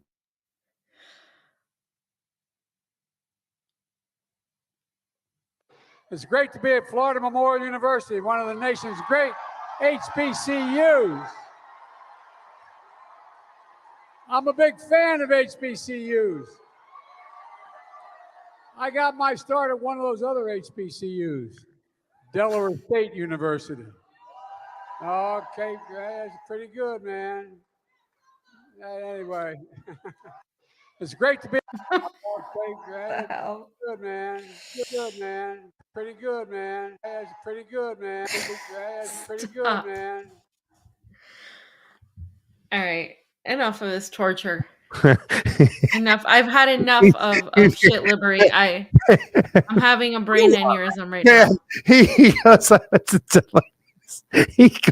I went to Delaware State. Remember the guy's first campaign he had to drop out of for plagiarism. Like this guy, this he was number 5, guys. He was number 5. Oh, we got a war in Iraq, and that's why inflation's here. Oh, I meant Ukraine, and I said Bo, and because he died in Iraq. And, I can't with this. Come on, Corn Pop. I mean, oh my God, we live in a cartoon. 64 hanging out on Rock, 250 hanging out on YouTube. 15 watching over on the Rumble with no Rumble rants today, but we love you guys anyways. Wow. Holy shit, fam. Shit for brain. We do have one more small section left really quickly. We had it a couple days in the doc. Let's get to it because, fam, if you guys don't know, fam, I believe that this was probably both our favorite presidents that we ever got to see or vote for at one point in time. But now he has just become, like our good friend Terry talks about, one of the most nefarious, sinister presidents because he was able to get so much evil empire shit done when he was the president. Right. So this is, I don't know if he was my favorite, but I definitely voted for him. Before we opened our eyes, what president did we like better than Obama before we opened up our eyes? I think we were all just like, this is awesome. Yeah. We have a black president coming. Fuck yeah, we are growing as a country. Jesus Obama, Christ. Hope, let's go. Different reality. Foreign policy. And then as soon as he got in, it was. That was pre-Marmot days. Pre-Marmot days. So this is okay. I'm gonna preface this by saying I'm really fucking sick and tired of hearing the left, like Ben Norton, write a whole thread as to how awful the LaRouche people are. Where the hell is the left? If you don't like these people, why aren't you going there and calling out these war criminals like they're doing. Why is it left on them? Where's everybody else? Where's Wait a everybody second. else? So he played team fucking sports in this whole situation. In Of other words, course he the did. message Of that course would, he did. Of get the fuck course. out of here. Wow. Of course he did. These So are where is divisive little shit. That's why. the left? Where is Divisive the little shit. left? Where's the left? I don't see them going out and protesting. Why aren't they doing this? If you don't like the people doing it, then you do it yourself. I don't understand what the problem is. Wow. It's just ridiculous at this point. If you don't like the people doing it, get the hell out there yourself instead of tweeting about how you don't like them because you're just going to go and call them fascists now. They're not fascists. They're like, this is ridiculous just because you disagree with someone. They're not fascist. It's impossible for them to be fascist. The fascist is the fucking is the corporations merging with the state. LaRouche, a little bunch of activists, whether you like it or not. Hey, Ben. Well, then get your shit together. Thank you. Jesus Christ, dude. Like I said this before, what a divisive. I didn't even see this. I don't even know why you brought this into my life because I'm so fucking pissed off. What these people are doing, whether you like them or not, they're doing the right thing. They're bringing eyes and attention to the doomsday clock, to what a nuclear war would mean. They're trying to meme us into a fucking goddamn nuclear war over here, and you're going to be mad at the messenger? And it's people in their 20s, first of all. Like, hello?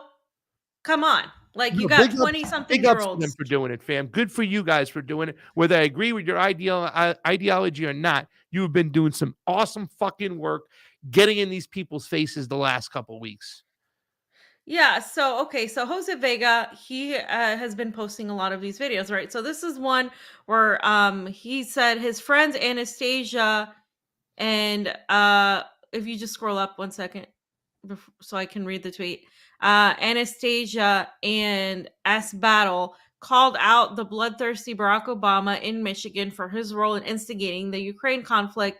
Ilhan Omar, you want to know how the U.S. started the conflict in Ukraine? Pay attention. Obviously responding to how Ilhan Omar literally said a bunch of lies and called everybody Putin bots for standing up against this nuclear war. So let's hear what they said. You overthrew Ukraine in 2014! You overthrew the legitimate Ukraine in 2014! Tell us about your plans for nuclear war with Russia! Stop provoking nuclear war with Russia!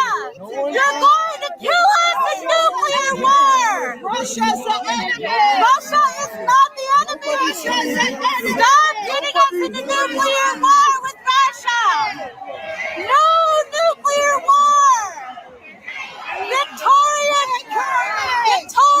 no independence, overthrow! Mr. President, there's more people that are going to get hurt if we go into nuclear war. Right now, we're on the verge of nuclear war thanks to what you did in Ukraine in 2014. Why won't you tell the truth about what? Fam, we can play the rest of it. I wanted to pause really quickly and just talk about that really quickly so far. I mean, I don't give a shit. Once again, I get it that a lot of people might not be crazy with the LaRouche people. Everything they're saying is very consistent, and they understand what they're doing. They did their homework. Mentioning Victoria Nuland, mentioning what happened in 2014 under the Obama administration, whether you like him or not. And believe you me, it's like all the Democrats have. Steve and I were talking about it. If they could wheel Obama out there again, they would do it because he's like the only person that has a little bit of kind of charisma and liking that, but even him still getting called out on this. This is a very positive thing. We need to be calling these people out. If people don't understand what's going on in 2014, you know what I'm saying? They're not going to understand this whole conflict. They act like as if this conflict started yesterday. It did not, fam. So please, I just want to get your opinions. I think this is great. And it really sucks that you hear a lot of people going, Russia is the enemy. Your thoughts. And you're muted, by the way. You're muted. Keep muting yourself. Those are the things that I wanted to point out. One is that a lot of the left independent media, like Kyle Kalinski's of the world, literally are raving about Obama's speech. Oh my God, he's so charismatic. I'm like, what the hell year is this? Like, where are you right now? Like, this is absolutely ridiculous. Like, how are you? Yes, is Obama a good speaker?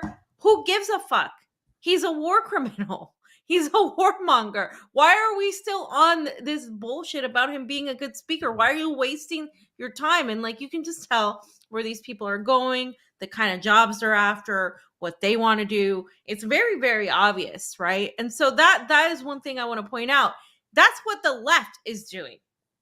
These people are going and calling them out rightfully, naming Victoria Nuland, talking about history, talking about what happened, and they're getting shut down by a bunch of zombies in the audience, zombies that are saying Russia is the enemy, literally repeating the same talking points that they get from CNN. And, you know, it's sad because I see some young people in the crowd and I'm like, these people should be joined by all of this audience. They're literally saying none of this matters. If we have nuclear war, more people are going to die. And they're not listening to that. They're listening to Russia. And all they hear is Russia. So they're saying Russia is the enemy. They're trying to shut them down. It's disgusting to see. It's disgusting to see that. Yeah. I was looking for a tweet between Caitlin Johnston and Vosh, and I don't know if you saw that one, fam, but like, you know, Caitlin was saying, oh yeah, this is totally different with this situation this time around. You know, United States is not an imperialist body encroaching on somebody's border over here. This time they're justified because there's an evil leader within Russia named Vladimir Putin. And Vosh goes, exactly. And he goes, you're an idiot. You're a fucking idiot. Anyways, I'm not going to look for that anymore. I'm going to stick on this video. Let's watch the rest of this video because, and wow, I can't believe the whole thought process about, oh yeah, this person did a thread on this shit. Let's watch the rest of this video. Just sad. He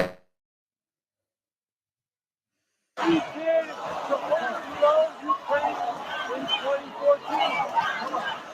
Will you tell the truth? Will you tell the truth? There is a process that we set up in our democracy. Yeah, but we're on the verge of nuclear war. Do you care about the lives of your supporters?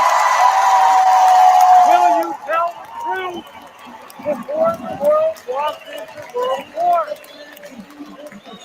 The coup of 2014 is on your doorstep. You were the ones they allowed for radical.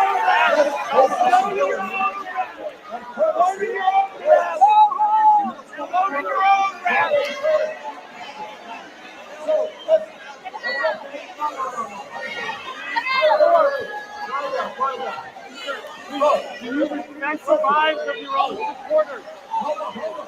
Will you tell the truth to us, or will you give back your free prize?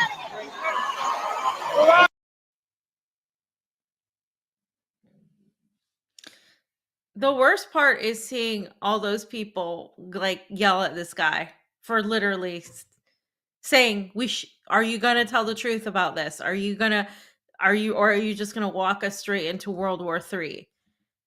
Like that is to me the worst part of seeing that whole thing is the response. They're cheering. They're just, I don't know how you can convince these people. I really don't know. I don't know if you can, Pasta. I'm looking at this and looking at how it's like 3 people or 2 people out of an audience of a few hundred. Like how do you take a nation that is so brainwashed and propagandized and who is allowing, now you're complicit now. You're allowing your government to do this. There's no protest out there. The only people that are doing this are labeled right-wing fascists by the left that sits around and pontificates about how more left they are than anybody else while literally doing absolutely nothing to stop this. Like, I just don't see a way to save the United States. I mean, I definitely think it's in decline, and I think its own people are, instead of trying to stop this conflict, are I mean, Obama. It's Obama, guys. And I hate my like the vast majority of millennials are so fucking goddamn stupid. They're so stuck in this whole Obama bullshit. They're so completely just sucked into their lives and the bullshit. They ate it all up. They're not pushing back. Yeah, fam. It's They were really cheering disgusting. Obama, you know, and being in a room with conservatives that are so ideologically different than us, I have a better time getting across to them and trying to convince them of what's going on better than and further than the shit libs nowadays. I mean, the shit libs, let me tell you something.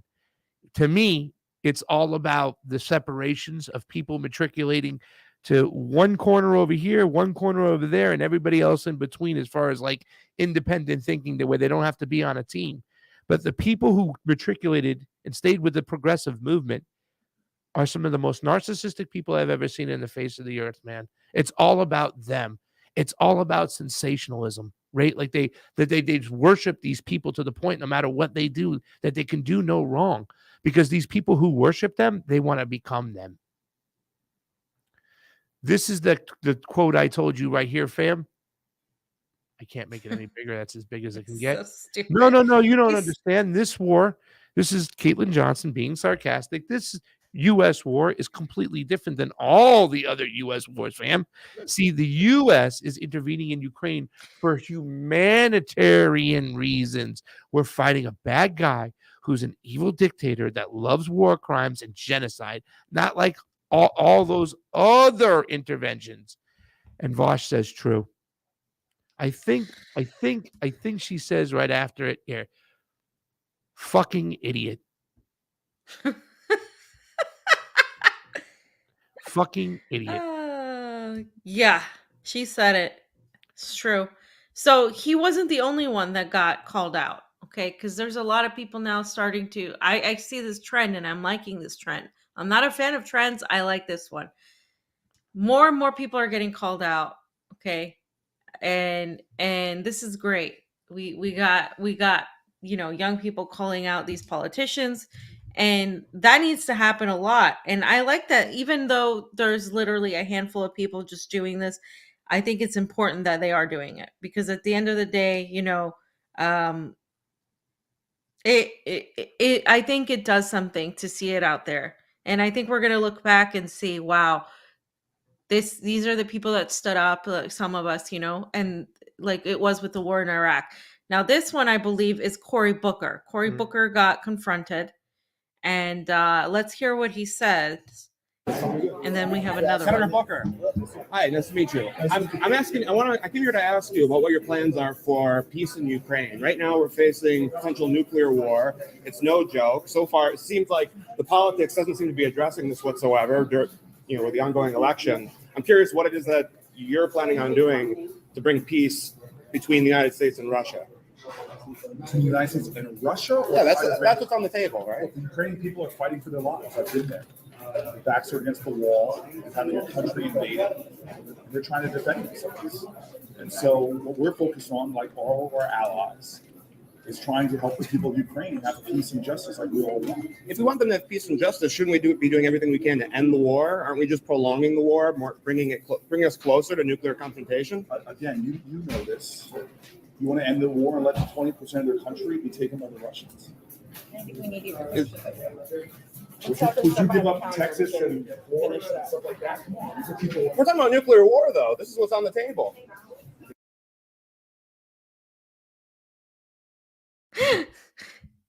Would you give up Texas? Look where I paused it on his face, fam. Look at this face right here. Like, oh shit. He's been in this room before. Again, fam, I'm going with what the OAS says. Cory Booker has displayed time and time again that he's a warmonger. He's going to back war. If you're backing entities like the OAS or the NED, you're not a progressive. You're not a peace person. You're a warmonger. These NGOs are CIA light. They go in there to destabilize these countries. It's just another way of the U.S., the government, and the military-industrial complex to get more money funneled to them legally with your tax dollars to destabilize these countries rather than just go do it through the CIA by itself. CIA will then follow up, but that's what Cory Booker's all about. Even the reporting, would you give up Texas and Russia? So you're just going to completely repeat the lie. I just got to look at the face. Look at the face. Look at the face, ladies and gentlemen. He knows he's caught. Somebody said deer in the headlights. Yeah. Deer in the headlights is right. Cory Booker in a headlight. And, it's a fucking shame, fam. I do have the Zelenskyy thing in here in this section. Was it supposed to be in this section? I don't know, but I have Pompeo next. Okay, let me get to Pompeo because I see the Pompeo one. Can you say it right though? Pompeo. Anything that Pompeo doesn't like is automatically this is the wrong one. Is automatically Marxist. Right? Yeah. I don't like that shirt. It's Marxist. I can't find it, fam. Let me get it right here. I think this is it right here. Oh yeah, it says Pompeo in the. Yeah. Oh, fam, I got it. Give the man a break, okay? I'm new here.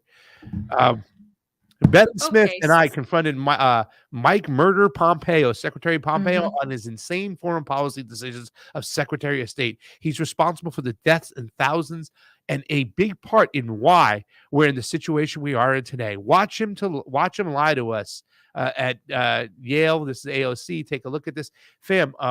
Pompeo was also recently served papers. I don't know if you saw that. Caitlin also had that one up. I'm going to mute this up, play this video. Guys, do us a favor. We still got some time left. Hit the like button, hit the share button. If you got a few bucks to throw in, you can do the Ray token. Also on Rumble Rants, we have a Rumble Rant today too as well. You can throw a few bucks there.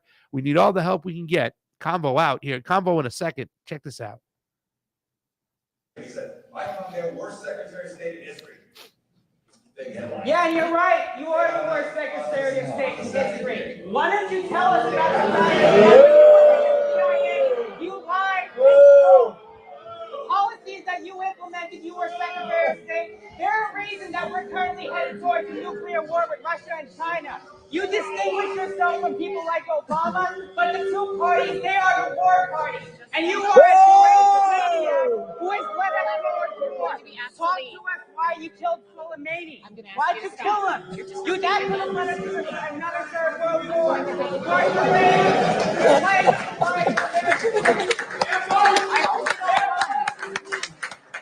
You are the embodiment of evil, and you should be in jail for what you did to Julian Assange. For all the dead children in Syria and in the Middle East, you should be in jail, and you should apologize for what you've done. Will you apologize, yes or no? You are the reason we are in this mess. 5 years ago. Go ahead, answer. Apologize. We saved countless lives by striking. You killed people.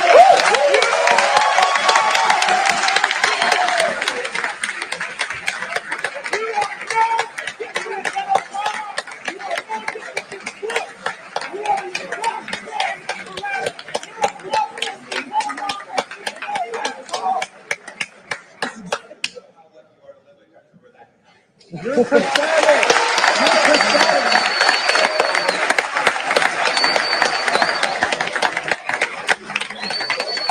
Are those the same lives that you killed Allende across Vietnam? Your policies have killed it, not you, but the American state you serve. You are the deep state that Donald Trump was trying to purge. That's you. Shut up. You are the swamp monster. That's who you are. You are destroying this country. Military spending is destroying this country. Fam, how could you be mad at these people? Are these the fascists that young Norton Lab speaks of? These guys are the fascists. What was he saying that wasn't fucking true here? What is he saying that a lot of us would be dying, chomping at the bit to get in front of and stuff like that? And I like the move by LaRouche. Like, okay, we're going to go after the shit libs, and we're going to show you we're going to go after these little fraud squads, and then we're going to go after the hardcore fucking war hawks on top of it across the board. Yeah. Consistent. So, the only thing I would say is that, Donald Trump was trying to that was Donald Trump's guy. Yeah. That was Donald Trump's guy, guys. He's not, he He let that happen. Now, a lot of people say, well, he had to, whatever. I don't care. Like, I mean, at the end of the day, this happened under Trump. Soleimani happened under Donald Trump. But everything else that they said, I mean, they're pretty much yelling at this war criminal who should be in prison. He should be at the Hague. And they mentioned Julian Assange, right? They mentioned Julian Assange. What you did to Julian Assange, for all the people you murdered. And he's like, no, we saved people. No, you didn't. We no, saved you didn't. countless lives. killed And then the people start applauding, fam. This is the bullshit. This Yeah. is why I am like, when people start talking about, oh, the conservatives, when they get back in, they're the anti-war party. Like, no, they're not. You still got these fucking people out here. They're going to applaud Pompeo. Yeah. They want him to run. They're justifying. They honestly believe that Pompeo saved countless lives. Honestly believe that Pompeo saved countless lives. That's fucking laughable. Somebody said that they're like sheep, like, they're just repeating. It's really sad. It's really, really sad. But I'm glad. Shout out to these people for going out there. I don't care, that I'm not aligned with their politics 100%. I can just say good job. Where the hell is the left? I'm going to keep saying it. Where the hell is the left on this? Why aren't they all the anti-imperialists? Where is PSL? Where is DSA? Where are you guys? I don't see you guys doing this. No. I don't see any of the Because they've already progressives. bent the knee. They're a bunch of cucks. They are no left in America. They can go straight to hell. You're doing nothing. All the groups out here in America, a bunch of jokes. There's no group out here, no anti-war movement, no nothing. You're a bunch of idiots, and you cowtailed and you bent the knee to fucking power. Communist Party saying we got to mitigate damage. Any of these people still hanging on to the Bernie movement that said we had to mitigate damage. Mitigate my ass. Fam, this is the last thing we have in the dock. We had a long show today, and I have a flight to catch. I have to go to a Italian wedding, fam, in Long Island. Oh! Bada bing, bada boom. You got to go to an Italian wedding. All right, stop. Just please feed the tweet. Thank you. He gets so mad. Like, what the hell? Bada bing, Zelenskyy, BBC it, and another disgrace. Bada boom. A few days ago, a picture of Zelenskyy was published with the claim that he was standing next to the wreckage of an Iranian drone. Now it turns out that this photo is fake and made with a green screen technology in Photoshop. Yep. Yeah, everything he does. Zelensky's an actor. I mean, we knew this, right? And he never left. He's still playing his role. The cameras are still rolling, guys. Nothing wrong with him being an actor. The problem is he's pretending to be a politician and he's getting paid millions of dollars. And what is he now, like a billionaire now? He's literally has like how many houses? Anyway. He has enough cocaine to last a long time, fam. Lots of cocaine. Lots of it. The best cocaine. That's it for today, guys. Let's read some super rays really quick, fam. While I'm doing that, you can, of course, put up some chats that you see that you like on the board. So let me get to the super rays. Rem, thank you for the super ray contribution. People are sometimes convinced by their own sense of perception. People who perceive themselves as being scorned, especially for ignorance or clearly obvious reasons. Such how wrong reality shows them to be. They may change their minds. The idea of being surrounded by little minds will only suffice until the bubbles are burst. And the bubbles are bursting. Thank you so much, Aram. Aram, thank you so much. You're amazing. Thank you for helping us out in the morning show today. Thank you for helping us now the other day for the Ryan Cole show. Guys, a couple of things I want to point to. We have the Ryan Cole interview on Rockfin. Man, go check it out, fam. If you haven't seen it, you're going to love it. I had the questions lined up. I was ready. Dr. Ryan Cole, one of my favorite doctors in this whole situation, just an amazing man from Idaho. He was one of the first to be smeared, thrown under the bus. There's a few things I disagree with him, but most of the things I do agree with him, fam. He said, like the healthcare system, we got to start over from scratch because it is just tainted, messed up. It's a sick care system. It's not about staying healthy. It's not about health. It's about just band-aiding you up when you're hurt. He even said, yeah, I'm glad if I get shot or get hurt, whatever, I can go to an emergency room. But it's a sick care system. It's not a healthcare system. Hugely fantastical. What's up? I am so pleased. Someone has called out Mr. Ben Norton since he left Moderate Rebels. Them tube, nevertheless, all great post. And the Gray Zone, excellent investigative journalism. He has been off the reservation, stating that Marjorie Taylor Greene is an actual fascist. Benjamin Norton, So much thanks to Fee and Pasta for calling his nonsense out. MTG will defund the war for Ben. That's fascism. Listen, she is not I would say, the peace candidate by any means whatsoever, but she did say, let's stop fucking funding this war. That's more like I could say for the left that fam has been calling for this whole show for the last several months, for the last several years. Where the hell are you at? You're nowhere to be seen. Also on Rumble, we had a Rumble rant. Thank you so much, Mad Wolf. The con man still at it. That's right. The con man, Obama, is still at it, and he does a good job. Thank you, Mad Wolf, for going over to our Rumble rants, guys. We are on Rumble, so if you ever want to catch us out over there, we're still on YouTube. That's it for today, fam. You got anything else going on you want to talk about? No, I mean, I'm just gonna tomorrow I'm gonna go see Comrade Lenin in his resting place. So Of course you are, fam. Guys, if you guys want to send in a donation, fam, please. If you want to send in a donation, you can do it. 10120 Southeastern Avenue, number 228 in Henderson, Nevada, 89052. We love getting gifts out here. We got some peaches not too long ago. Got some greens, fam. It was nice. Just go ahead and throw that in there. Send it to us out there. We appreciate it. Guys, we appreciate everybody hanging on out. Our Patreons, our Rockfin people. Remember, if you want to get a subscription to Rockfin, it helps out. It's $9.99 a month. You get all our premium content, which there's none because we put none behind a paywall. You're just helping us out. But you get all the other premium content on the platform for that one price. So go ahead and support us out. That's it for today. Hey, Ray Bob. Tuesday. Which Vladimir? Huh? He said, say hi to Vladimir for me. Yep. I said, which Vladimir? There's several. Zelenko. No, not on Zelenskyy, Tuesday no. is the election. I don't know what I'll be doing. I might do a little a show. I might stay on a little extra, get some people on there talking to Raji Rob, maybe some election experts. We can talk more on it. So pay attention to what goes on Tuesday. Also, I've been on Crosstalk. Like I said, you can go on a Rumble where you can find Fee on RT.